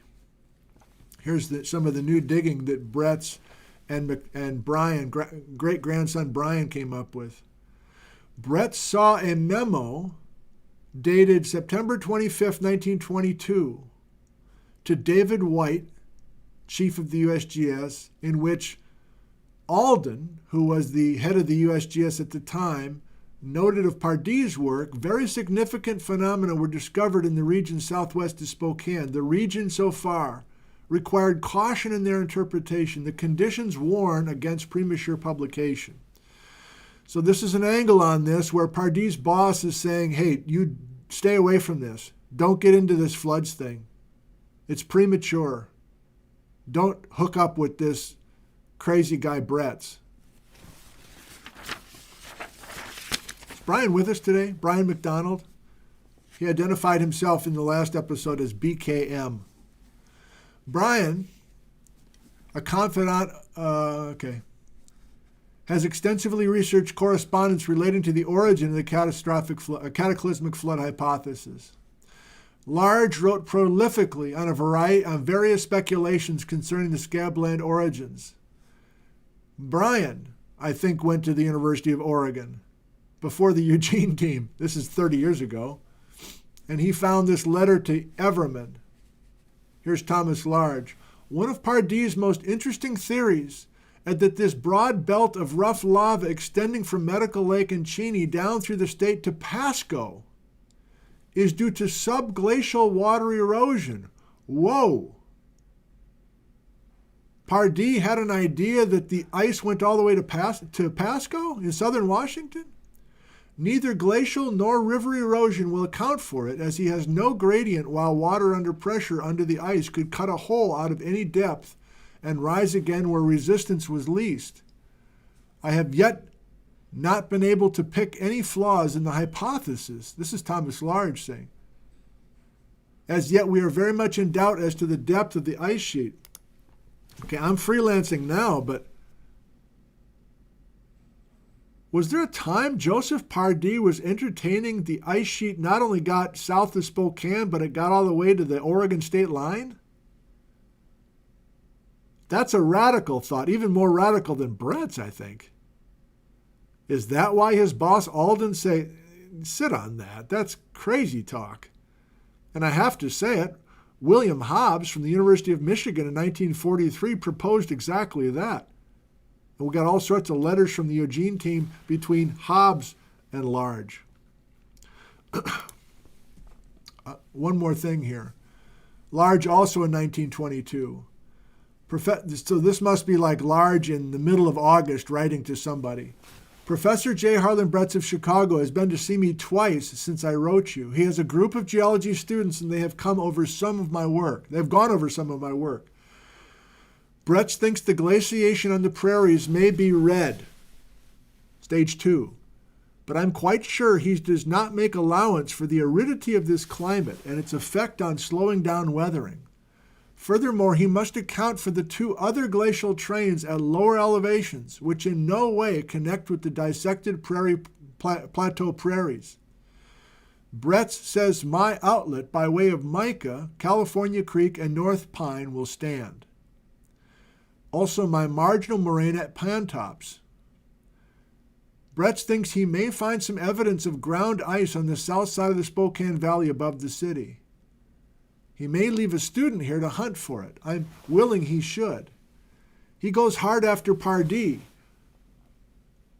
on the origin of the Palouse soil and glaciation farther southwest, as Pardee is a careful man and had 6 weeks and a ford to go over the ground, while Bretz had about 10 days and only Shanks mares. It looks like a good fight in prospect. Does Shanks mares mean trains? Oh, you're not even looking at this. I'm sorry. Are you looking at this? Yeah, you're looking at this. Okay, sorry. Does Shanks mares, does that mean train? All right. Admittedly, I'm scattered here today. Maybe I was too low-key before I started. But I'm having a good time, and I'm hoping that you are too. We still are flirting with 1,000 live viewers. Jerome is still with us. Dean, the Spokane writer, is with us. Pat Miller in Yakima. I'm just seeing names scroll by. The last act here is sharing the enhanced notes by Stephen and some of those other resources. Thank you.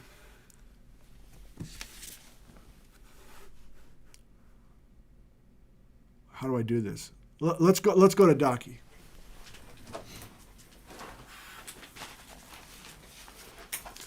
Okay. So let me just casually show you what awaits for you at nickzentner.com. Field notes of Bretz, thanks to Brian in Portland and before him, Ryan in Springfield, Illinois. And last summer, I came up with in other words, 6 months ago, I had my color scheme worked out. Red for Wisconsin, stage 2, blue for Spokane, stage 6, and I had, this is green, pre-glacial landscapes. And so I did that, as I worked through the notes, I just had everything colored with my pens. And I highlighted every spot. This is before Glenn got involved, I think. And at the same time, I was therefore going through Bretz's paper. You got all these papers. So this is the Bretz paper summarizing his work in 1922, but it's not published until September of 23. This is 1923A, Glacial Drainage on the Columbia Plateau. This is not the one that pissed everybody off. This is a paper that everybody accepted with no problem. Again, red, blue, purple, and green. And just, this helped me organize Bretz's thoughts. And I've got some things I want to highlight to you, but it's all there. Let me keep going. Peeking ahead. Same color scheme then for me. The summer of 1923, also Bretz in the Scablands, published just a few months later. Same idea, same color scheme, same approach, and depending on if we feel like we're in the mood and it's not too late, I'll read a little bit of that to you. And to finish that, did the same coloring thing with the notes from 1923. It's this stuff that Glenn was using to set up his Google Earth thumbtacks and now his Google Maps thumbtacks.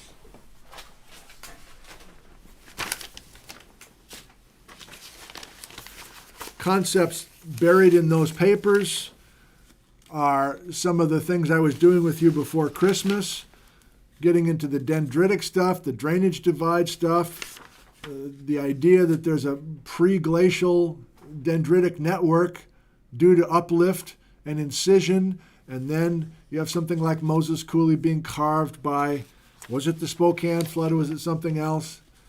This is the first real good-looking map that Bretz put together in the 1923B paper. I'm using blue for his Spokane ice. Here's Spokane.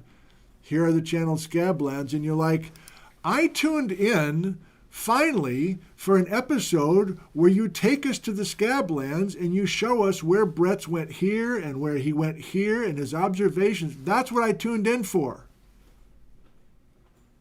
Well, I've decided that you're going to have to do the work. I'm sorry. You can do it through Google Maps, Google Earth, the typed field notes, the papers. That's the way we're going to have to do this. There's too much there for me to teach it all to you, and I don't know it all anyway. Hopefully you don't view me as a know-it-all anyway. And that's to get us to this. Stephen, thank you for your patience. So, I don't know, early fall, I got an email from Stephen in Blaricum, the Netherlands. And Stephen said, I want to do some enriched field notes based on your 1922 stuff that you've put out there. And I'm like, Stephen, thank you very much. I don't know what enriched notes are, but thank you. I'm looking forward to seeing what you put together. Do you know what enriched notes are? Probably a bunch of you do. I don't. Thank you, Yuki. It's 5x5 still. So this whole thing waits for you, as I showed you, but I had Stephen explain to me what he's up to here. In addition, I'll read some of this, but in addition to simply just repackaging, look at this. Stephen's enriched notes, just for the summer of 1922. He's got Joel from Sacramento's map. He's got all sorts of preludes and indications of where the information's coming from. He's got the scans from Ryan and Brian. He's taken this stuff and retyped it. He's got it organized by day, not only just the date, but the day of the week. That's the general format, but towards the end, now he's got date, page number, location, short description, longitude, latitude, and in the document you have, you got a link to take you right to it.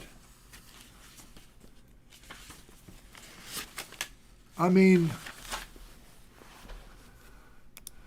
Stephen in the Netherlands, thank you.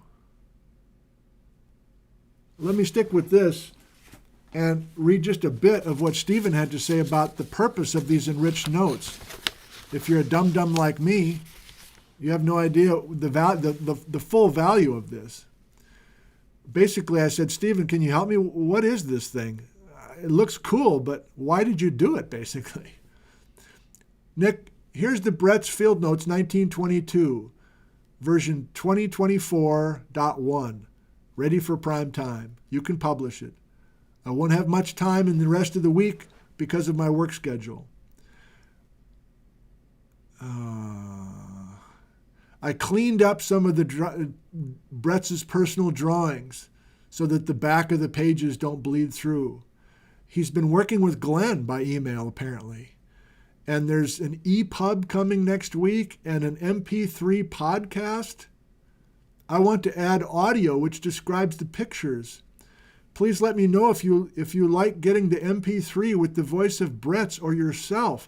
Okay, well, now we're into AI and stuff, where Stephen wants to take like a, I don't know what I'm talking about now.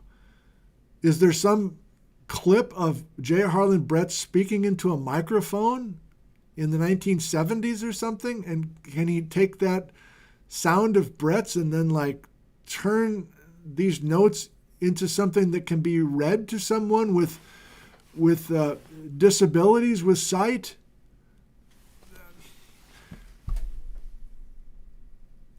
Voice readable. In many document readers nowadays, there's an option to read aloud, something called text to speech, TTS.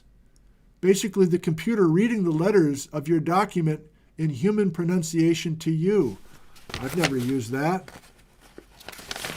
You guys know about all this stuff? Amazing.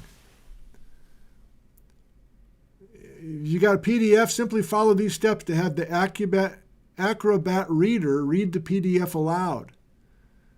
I've just highlighted certain things in Stephen's email. It matters for people with decreased vision, but it's also a requirement for data analysis or any other automated research. In other words, AI. What it means for the main Bretz Notes text is that note-taking sentences are made full rolling sentences, more easy to follow and listen to. Also, many symbols like degrees or thousands have been fixed. Thus, a TTS reads them correctly. This has taken me quite some time. Thus, the enriched text differs slightly from the exact Bretz text, hence extra proofreading.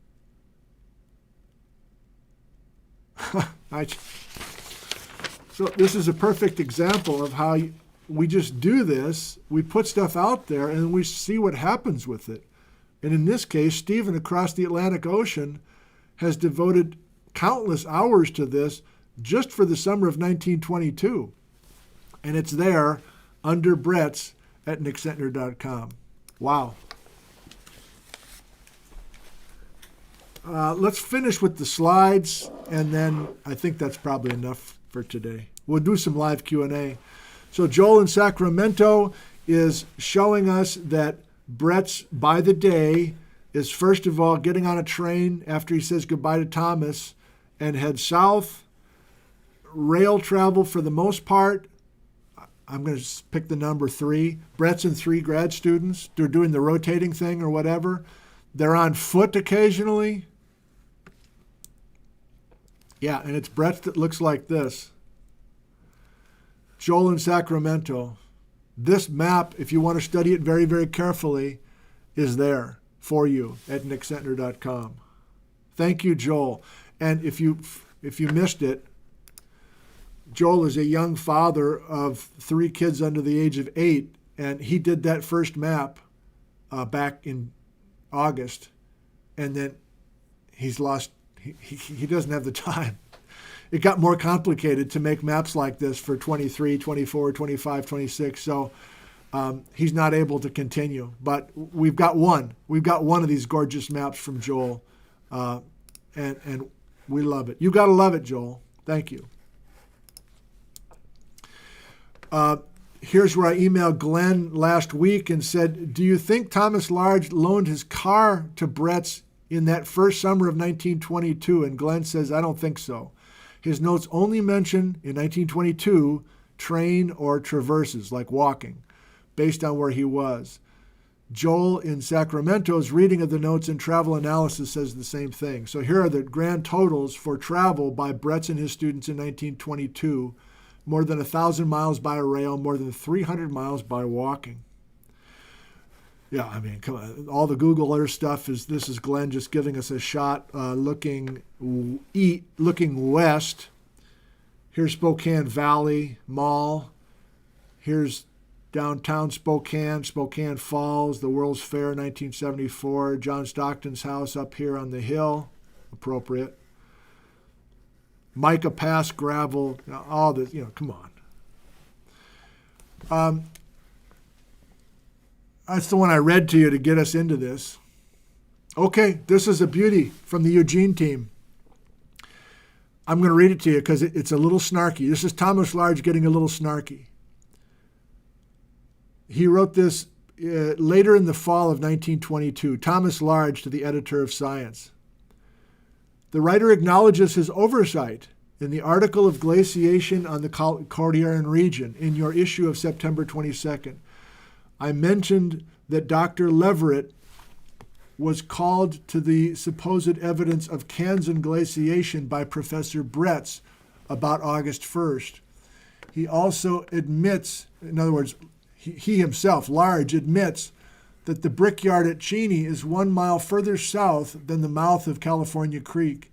It's also 11 miles further west and on the opposite side of the particular ice lobe, which was supposed to have obstructed Hangman Creek, Latah Creek. The above-mentioned article made no attempt to locate the southern limit of ground ice, but rather to furnish a key to the very complex and abundant evidence of glaciation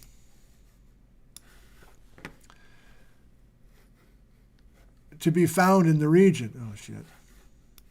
Sorry, Patrick. I got to make this smaller. Hang on. A further acknowledgement of oversight is due to Mr. Oscar Hershey, whose very careful and significant article on evidence of a glacial lake based on what appear to have been, to have been ice-rafted boulders in the valley of Coeur d'Alene River at Kellogg, Idaho, appearing in the bulletin of the GSA in 1912. Here we go. You ready?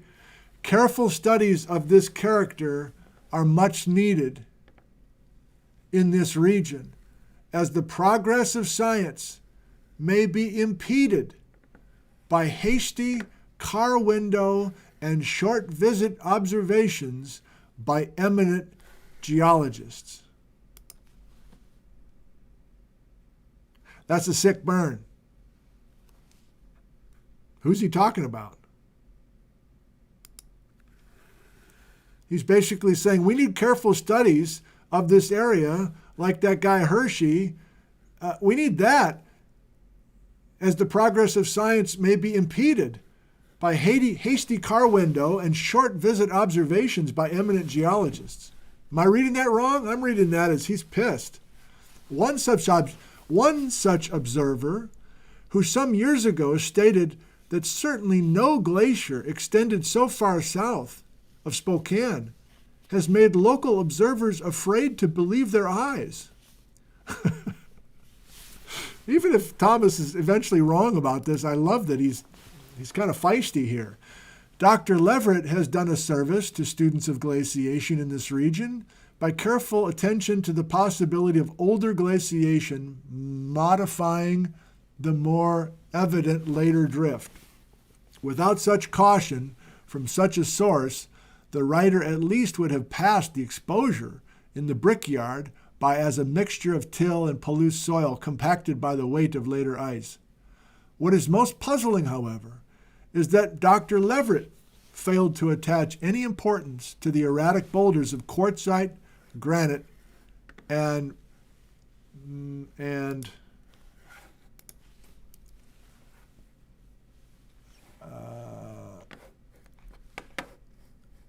I lost it, degrees of angularity and roundness strewn in almost every part of the village of Cheney, embedded in gravel or clay, or merely scattered, which seemed to be going strong when it reached Cheney. It would be of no doubt soon hear more from Mr. Pardee of the USGS and from Dr. Bretz. Okay. It's getting rough here at the end, but reading cursive, a little bit of snark, I think, if I'm reading it correctly, and the continued debate back then and now, I think, about age, how much is ice deposited, how much is water deposited, how much is regular outwash off the front of a glacier, how much is water coming from Montana, how much is outburst coming from Montana, how much is outburst, if any, coming directly from the ice sheet, if it ever exists, of Spokane age. Boom.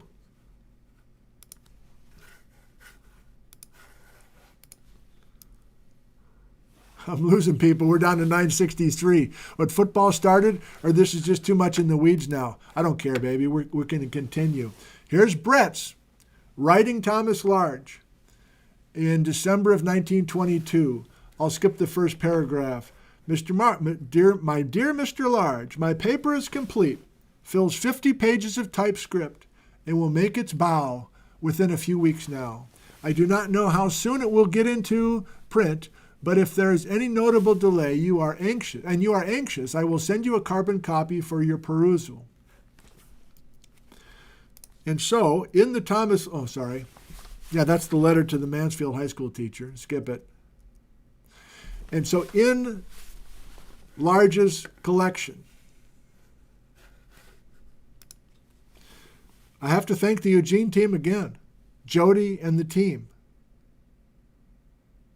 I don't know why, but what appear to be original documents by Bretz, I don't think they're even carbon copies, were in Large's collection. And they've been sitting in Eugene until 2 weeks ago. This is from the Thomas Large collection in Eugene. These are photos taken by Jody's iPhone or somebody else's iPhone. Here are Bretz's maps based on the summer work of 1922. Is this Bretz with a red pencil? Is this Bretz with a red pencil going down the Grand Coulee? What's the significance of the red pencil? Is it a divide? Here's the famous potholes. Is this the original quadrangle, the potholes Coulee quad, the Quincy quad that Bretz took out into the field? Let's turn it on its side. This is Bretz, I think. I think this is Bretz's penmanship. This sure looks like original stuff by me, and I think Large just said that. Bretz, the original quad, I think. Putting the Spokane ice in, stage 6, blue, blocking and sending water down Latah. It's a lake, but then it spills over some divide. Fun to see these. I'm just going to call them original unless I'm proven otherwise. Fun to see the actual maps that Bretz had out with him in the summer of 1922 that he, I guess, gave to Large for some reason at some point. This is Drumheller Channels. Bretz sketching stuff in the margins. This is all in that 1922 paper.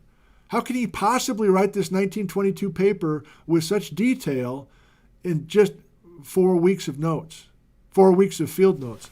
Now, I am sure this has always confused me until like yesterday. This has got to be a typo.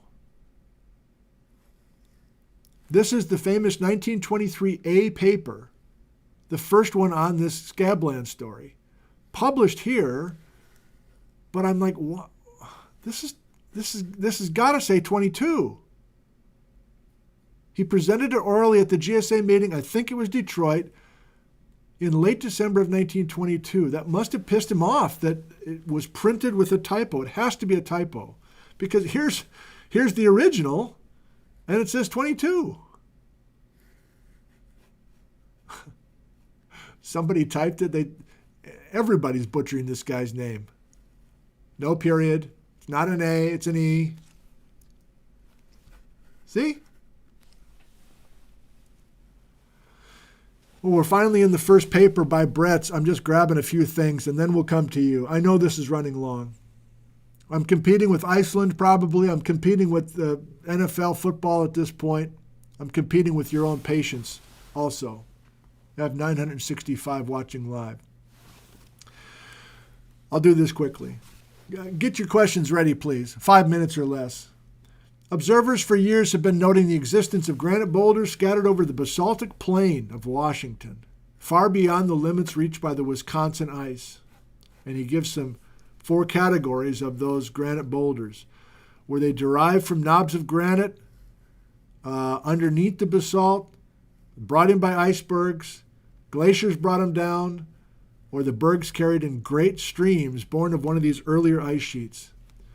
He talks about pantops, a bunch. Gravel not stained, Looks as fresh as the red gravel in Great Lakes region. So he's thinking it's Wisconsin, but remember, Large says, I think it's older. Despite the fresh appearance of the gravel at Pantops, the topography gives no clue to its presence.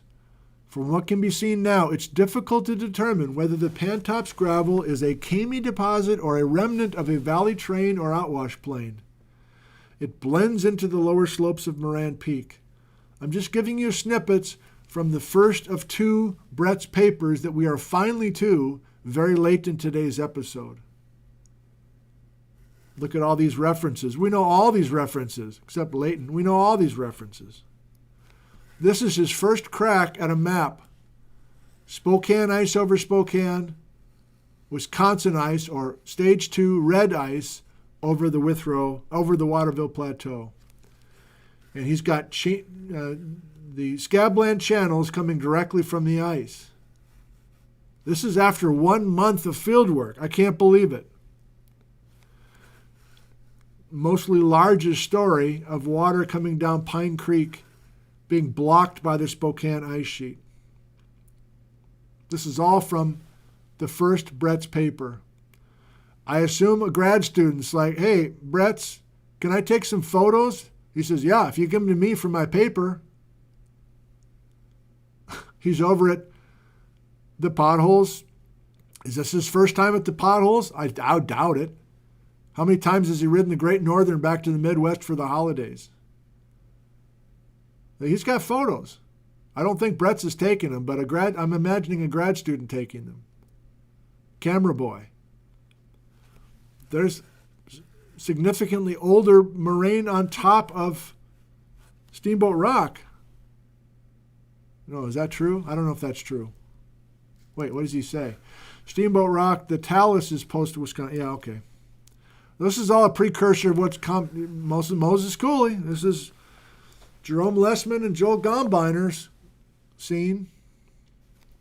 And then in that first paper, Bretz is including feedback from colleagues. Leighton. Bretz is to be congratulated on the character of the work he's done in eastern Washington. I was out there too, and I saw the cage for at least 2 glaciations. It's perfectly clear. I supported this, and I may say a gravel pit in the southwestern part of Spokane. I found balls of apparently old glacial till in what seemed to be gravel of Spokane age. That's McCollum's pit. Meinzer, I'm especially interested in this excellent paper by J. Harlan Bretz because of my own brief field work. These guys are all into themselves. I understand that the Spokane stage, okay, you can read it. And then if we flash forward briefly before we quit here today, that's the summer that Bretz got a car loaned to him by Large. What's my evidence? Well, the first piece of evidence is that Bretz apparently gave some sort of evening talk that Large set up. So here's a postcard from Bretz in July, probably, of 1923. Dear Large, I'm going to do my talk the evening of August 1st, 1923. The title is the same title of my first paper. I got plenty of slides, Thomas, which include the maps necessary. All I need from you, provide the place, the slide projector, and the screen. I shall probably see you in a week or so earlier to the above date. And then this is at the end of the field season, 1923, after Large had loaned a car to Bretz and a few of his students. Dear Large, I'm very glad that the Ford broke down before we turned it over to you. I would have felt terribly if we had turned it back on as a renting car and have it fail when you first took it to our drive. The use of the car has made possible the taking of the class with me. The class makes possible the research. So I hold that your Ford has played an essential part in our summer's research here in 1923. I want you to get another car. And if you, if you decide not to repair this one, and the toys that you should so choose, herewith is a check to use as you see fit. And if it's necessary, I shall not complain. If you don't use it all, please send some of it back to me. But get yourself fixed up right. With many thanks for your kindness and generosity. In haste, Bretz. And then the snippets of the paper from 1923, including aerial photographs. Wait a minute, I thought Bretz was not to be believed by anybody, and Bretz did all this amazing stuff on foot, and he never saw the Scablands from the air. That's the storyline. That's the company line. He's got an aeroplane photograph in his 1923 paper. Come on, man. There it is. It all waits for you at nickzentner.com. I knew this was going to be a long one. It's the last solo show for quite some time, and I wanted to take my time with all of these resources. I'm going to double check that I've shared all the little viewer stuff that I wanted to share with you, and please type in uppercase some live questions if you would like to ask them.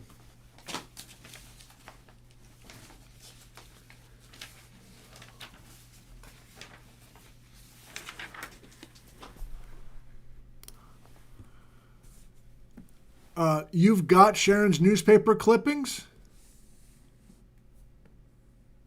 Yeah. And I'll yeah. Questions? Uppercase? Delay in the comments. I really enjoyed this one. Without getting into the meat and potatoes of the papers, I still think that this one worked. At least I hope it did for you, but it worked in my mind. So, Paul, if stage 2, shouldn't there be fossils with radiometric carbon data available? No fossils that I'm aware of in any of these deposits, Paul. That might surprise you. We do have surface exposure dates, and I think all of those surface exposure dates are coming from stage 2. So that's a main reason why the modern geologists are saying everything's red. Because our dates are all saying red. They're all saying less than 30,000 years. I don't know how we come up with dates from 150,000 years ago, to be honest. Let me scroll back. I'll try to take these in order. I'll just rapid fire. Northwest Lifer. How many ice advances do most geologists agree upon? Were they all global ice advances? Well, you got to watch some earlier shows there. Thank you for being with us today. We've covered global history with that. There were dozens of ice advances. According to the marine isotope stage record, we have 4 biggies, 4 of them that happened younger than 1 million years ago. And those are the 4 stages that we're thinking about. This cycle of glaciation is clear. Do you believe it will return? Not the topic today, Larry. Thank you. What about Glacial Lake Columbia? Did it not cover Spokane? It's a stage 2 story, John, as I'm currently viewing it. And I appreciate all the questions, but I'm going to toss some of them out and say we're trying to stay with our story. That may be frustrating to you. I'm like asking you for questions and then refusing to ask half of them. But can I clarify? Can I ask for some live questions based on this part of the story? We know some things that are about to come. Nobody's talking about Glacial Lake Columbia right now, for instance. So that's why I'm choosing to put some of those off. Are there other aerial photos from 1923? I don't know, Will. That's the only one that I think I've seen. And he didn't take it up. I don't think Bretz ever got up in an airplane, although that'd be fun to prove somewhere. So somehow he got some aerial photograph from a colleague or something. Okay.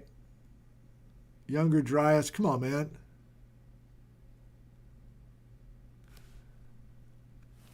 Daniel, the Okanagan would have accelerated because of the 500-foot drop to Pasco, right? I don't know what that's got to do with today's episode. Jerome K., did Bretz ever make it to the Garden of the Gods? I don't know where that is. How long did the floods last? Okay, I appreciate all these questions. Maybe I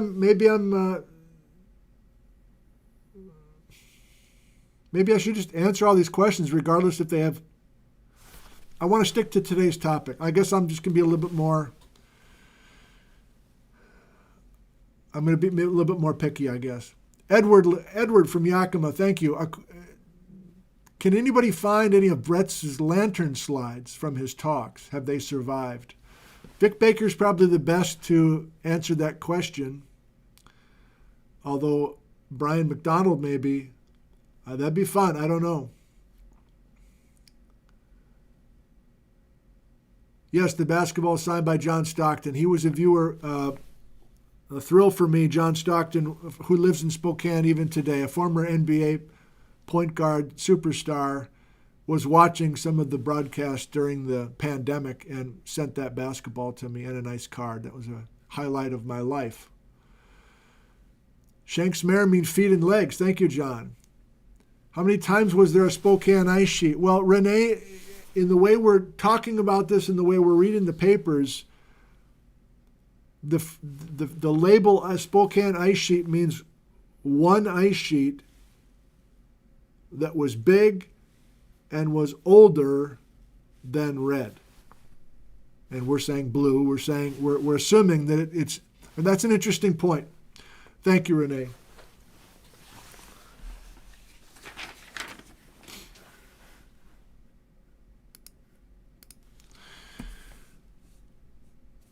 In these papers in the early 20s, there's a consistent story of an older Spokane ice sheet and a younger Wisconsin ice sheet. This is in the theme of today. Older Spokane ice, younger Wisconsin ice.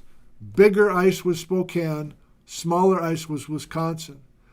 It's my attempt to tie the Spokane ice story, and therefore the Spokane flood story, with stage 6.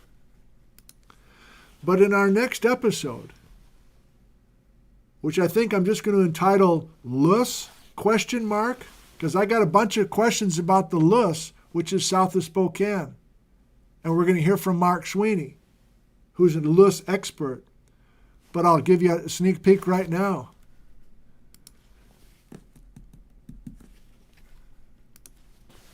I have a color scheme that's orange for stage 4.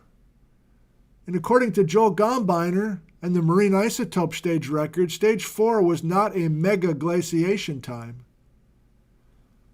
But Kathy Troost in Western Washington had the possession till stage 4. And Mark Sweeney this Thursday has a bunch of lists that he ties to a glaciation stage 4. Orange. So is it possible that Bretz's Spokane flood is not stage 6 and blue, but is stage 4 and orange? Should I change all the blue to orange? That's why we're going to the Luss Hills in the next show. Hope that helps. Jerome's still with us. Sky Cooley's still with us. Thank you, fellas, for being with us to the very end. And maybe those guys are trying to answer some questions as well. I'm scrolling back to a few more. We got some oddball questions today. No, I don't mean that negatively. I guess I do. Sky, clarify who Large was upset with in his snarky letter. Yeah, I don't know how we can do that, but yeah. 3 more.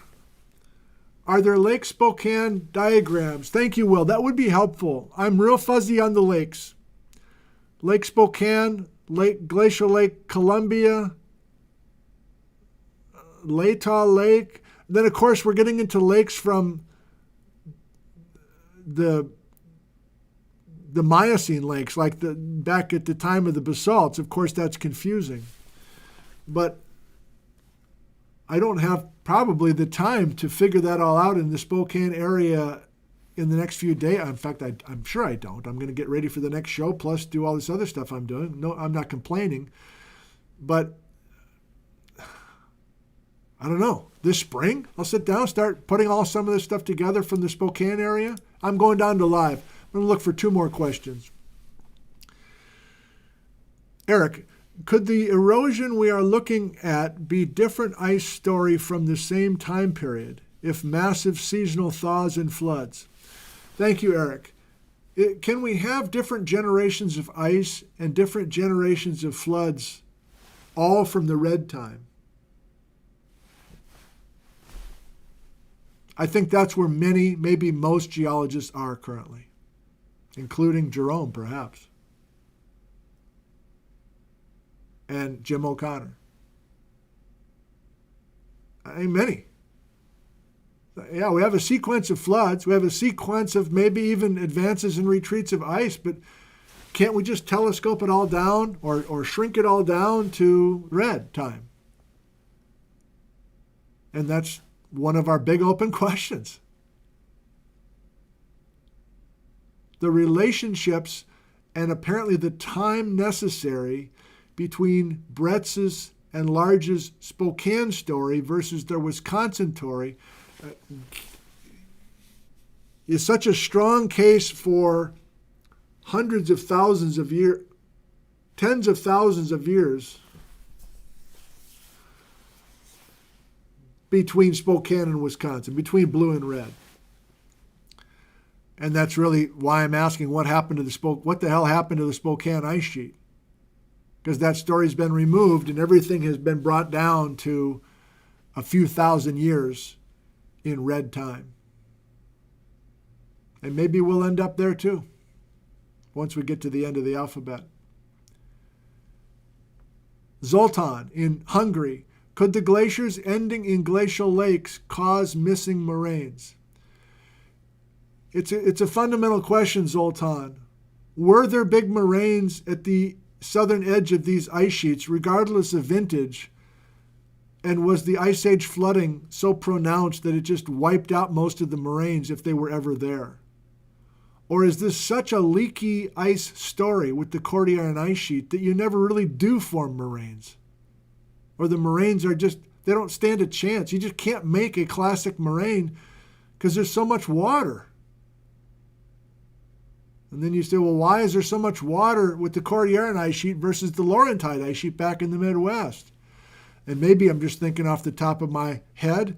Maybe that has to do with the topography. And we're back to this corrugated north-south trench scene north of Spokane. And you're funneling water. If you're funneling water to the front of the ice, then you got no chance to build moraines. Now, back in the Midwest where I'm from, we don't have these big trenches. We don't have these big, huge, deep. It's like British Columbia's like corduroy pants. You've got the whole grain of this corduroy coming down from the north. So you don't stand a chance to build moraines with all that water concentrated and funneled to the south. And now I'm freelancing. Okay. A toast to you. Thank you for watching this episode live. You still have more than 875. Thank you. Thanks to Sharon from Malaga, Stephen from the Netherlands, Glenn from Spokane, Margaret from Spokane, Joel from Sacramento, Brian from Portland, Ryan from Springfield, Illinois, Dean and Richard from Spokane, and so many others. And so many others who have participated and contributed to this show for free, just out of the goodness of their heart. Here's to them. Here's to your health. I hope that you're staying warm in this bitter cold air here in the Northern Hemisphere. Thank you. I love you. And we'll see you. Thank you. I love you.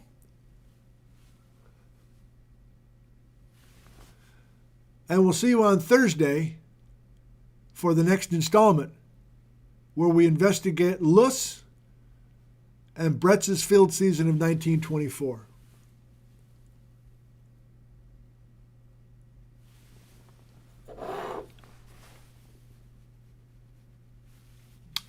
Goodbye from Ellensburg, Washington, USA.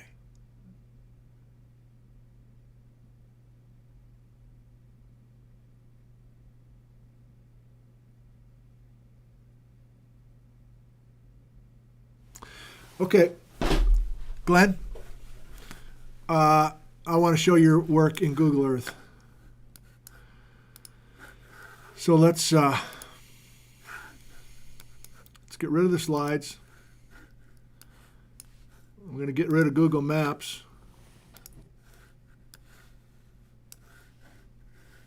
Oh, you know what I'm going to try? I'm going to test something quick. We're going to do that in just a second. I think with this new setup, you can hear video if I play it. Is this going to break the whole thing? Let's try it. Okay, I'm going to play a live stream from Iceland right now. And I'm going to add, there's a delay in the comments, but protect your ears. This might be way too loud, but I think you're going to be able to hear the volume on this thing. Let's try it. Oh, he's not speaking. Okay, let's find Norley then. Oh no! Look at that sky. How's the audio on Norley? Can you hear Norley, and how's the level?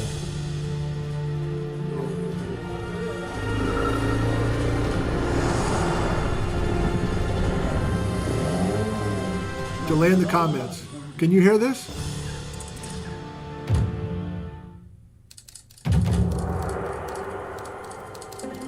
God, you can hear it. Okay.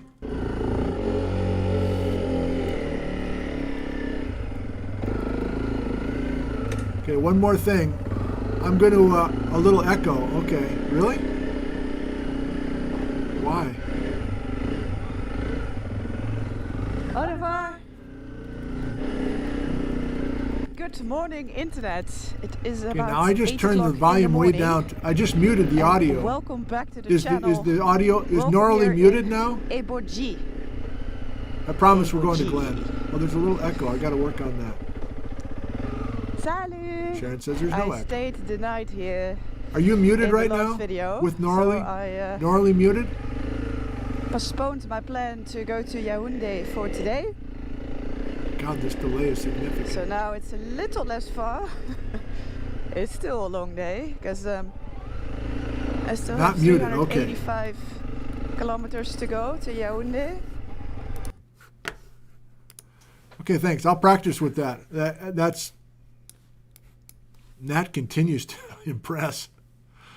Okay, I'm going to do what?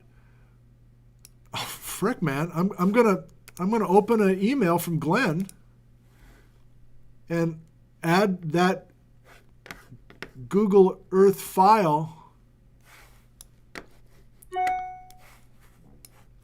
We got another one from Margaret.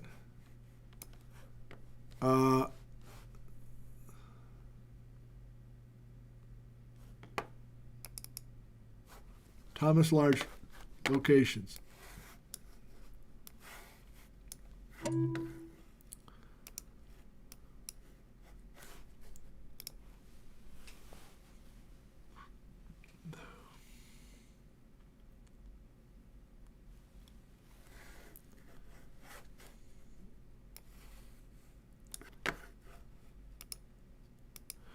I'm in Google Earth.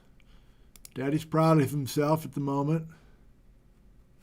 That's not going to last long. We're going to open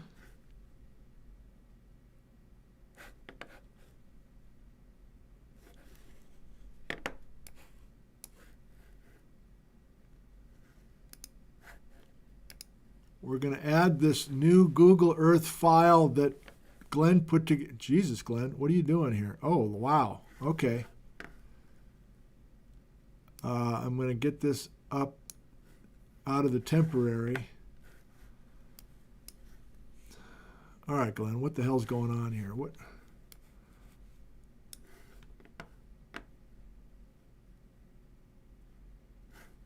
This is what Glenn has done? Okay. All right, so I guess this afternoon I'm going to give you this file to add to your Google Earth if you're a Google Earth person. But Glenn in yellow has put in Thomas Large's house. Okay, let's go to it.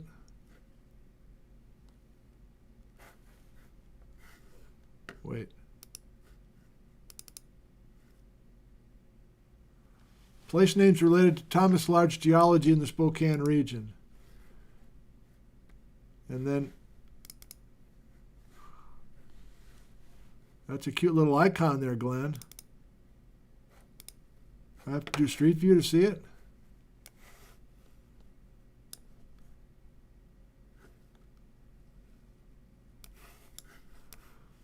That's where Thomas lived. I'm going to look and see if Glenn's still with us. He must be. Delay in the comments. I'm going to scroll back. They're still talking about Norley's thing. Are we still functional? Not muted. What the hell? We're done with Norley. Oh, Norley's still going?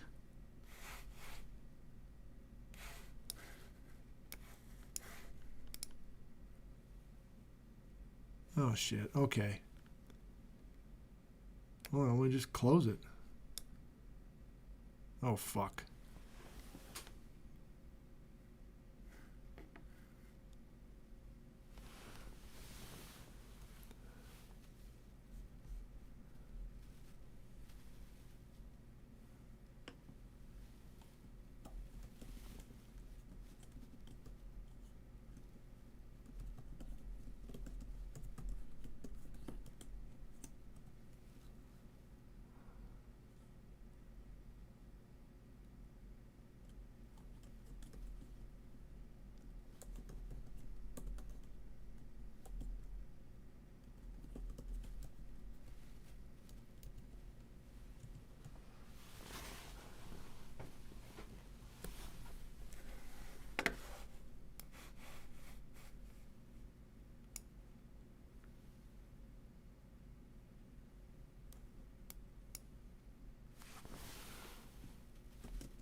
Can you hear me? What in the hell is going on? How can I be broadcasting if I can't see what we're doing? Oh, this is freaky. All right, right now it's 11:16:30 seconds. Norley is still not muted. What in God's name is going on? What in the hell is going on?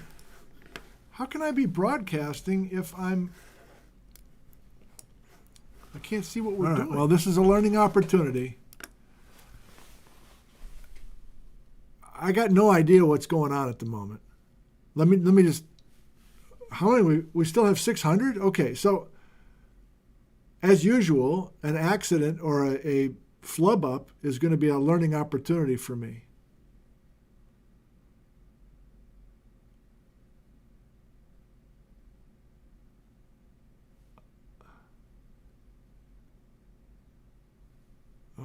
I don't even know what's going on right now. And I'm not flying a drone live in Iceland. I'm just doing this. Okay, I just maybe I'll be able to figure this out before we say goodbye. Thank you, by the way, for being with us today. I hope you enjoyed today's episode.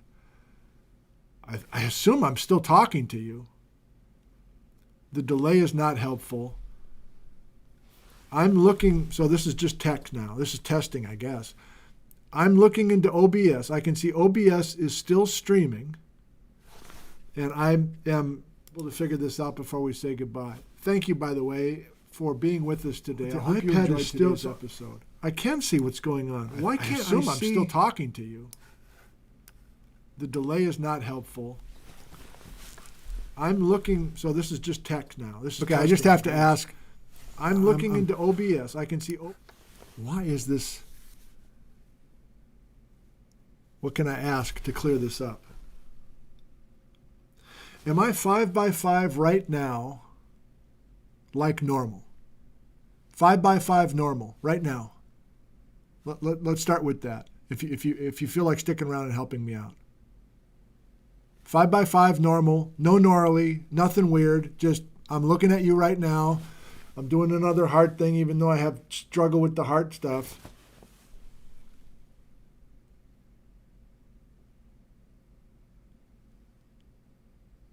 Double audio.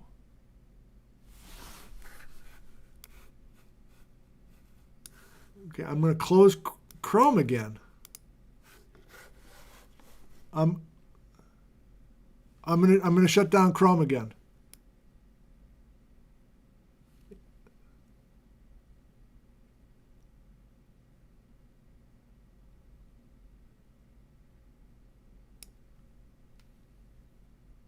Why are some of you getting an echo and some of you are not?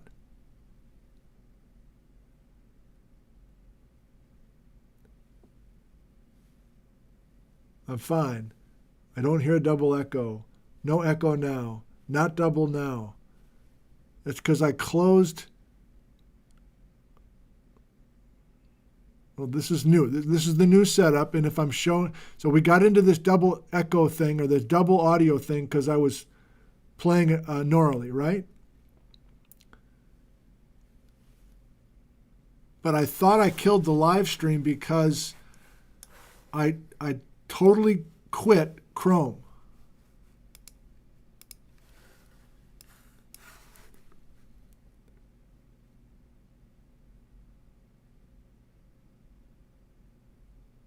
Okay, the echo's gone. We're back to normal, even though I can't, I'm still totally confused why I can't see the, doesn't matter. Let me finish what I was doing then. So you can see Glenn's work here. Is Glenn giving up on us? I just wanted to show this to you, and since this is a little bonus, look at this. How can I set this up? This is a really fun thing right at the end. This is going about a few shows back, which I can't even remember the context. But Glenn was, I asked 4 or 5 shows ago probably. Bretz has a photo near Prosser, Washington of an erratic, and I was stunned that Bretz in 1916 got to Prosser, and he or his grad student took a photo of that erratic. And Glenn, Google Earth by Glenn, said, I'm going to find that erratic on Google Earth. And he never found the erratic, but look what he found instead.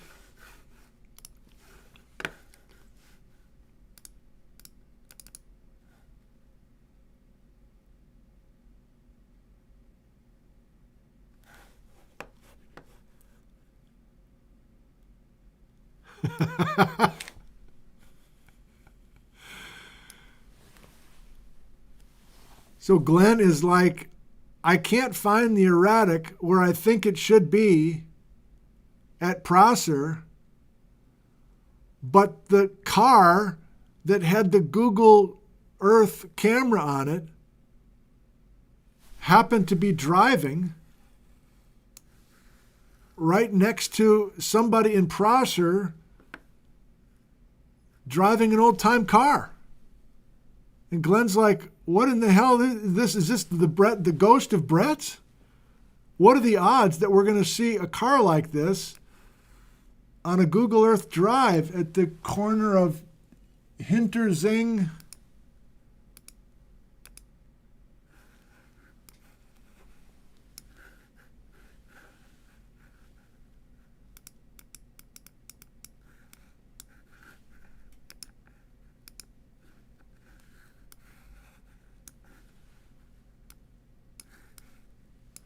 and King Tull Road. That's crazy. Where'd Bretz go? Where'd the ghost of Bretz go? There's some cows. Oh, it's gone. Wait, what?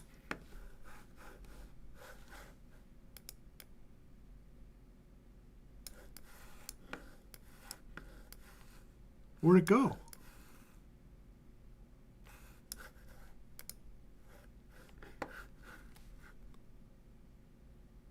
The ghost of Bretz.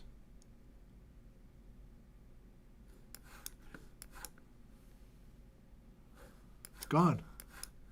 No, there it is. I don't, at this point, I don't know what kind of spirits are at work here. I mean, crazy. Okay. I really don't understand why I'm still broadcasting, because the whole other window that I normally have where I can see what's going on is not there. But I'm broadcasting apparently. So, special thanks. This is a record, as I always say. We still have almost 600 watching live. A toast to you. Here's to you for sticking around to the bitter end. And bonus points if you started with us and you ended with us at 11:24, which is a full 2.5 hours of me. Here's to us. Thank you. Thank you. I love you, and goodbye from Ellensburg, Washington, USA. Enjoy the next few days, and I'll see you Thursday, January 18th, where we will take a break from our Bretz detail dive and have a guest, Mark Sweeney from the University of South Dakota, learning about Luss and what secrets are recorded in the Luss Hills of southeastern Washington. Thank you. Goodbye. Have a great day. Goodbye, everybody. I'll see if I can figure out how to stop streaming without the end stream window. Goodbye.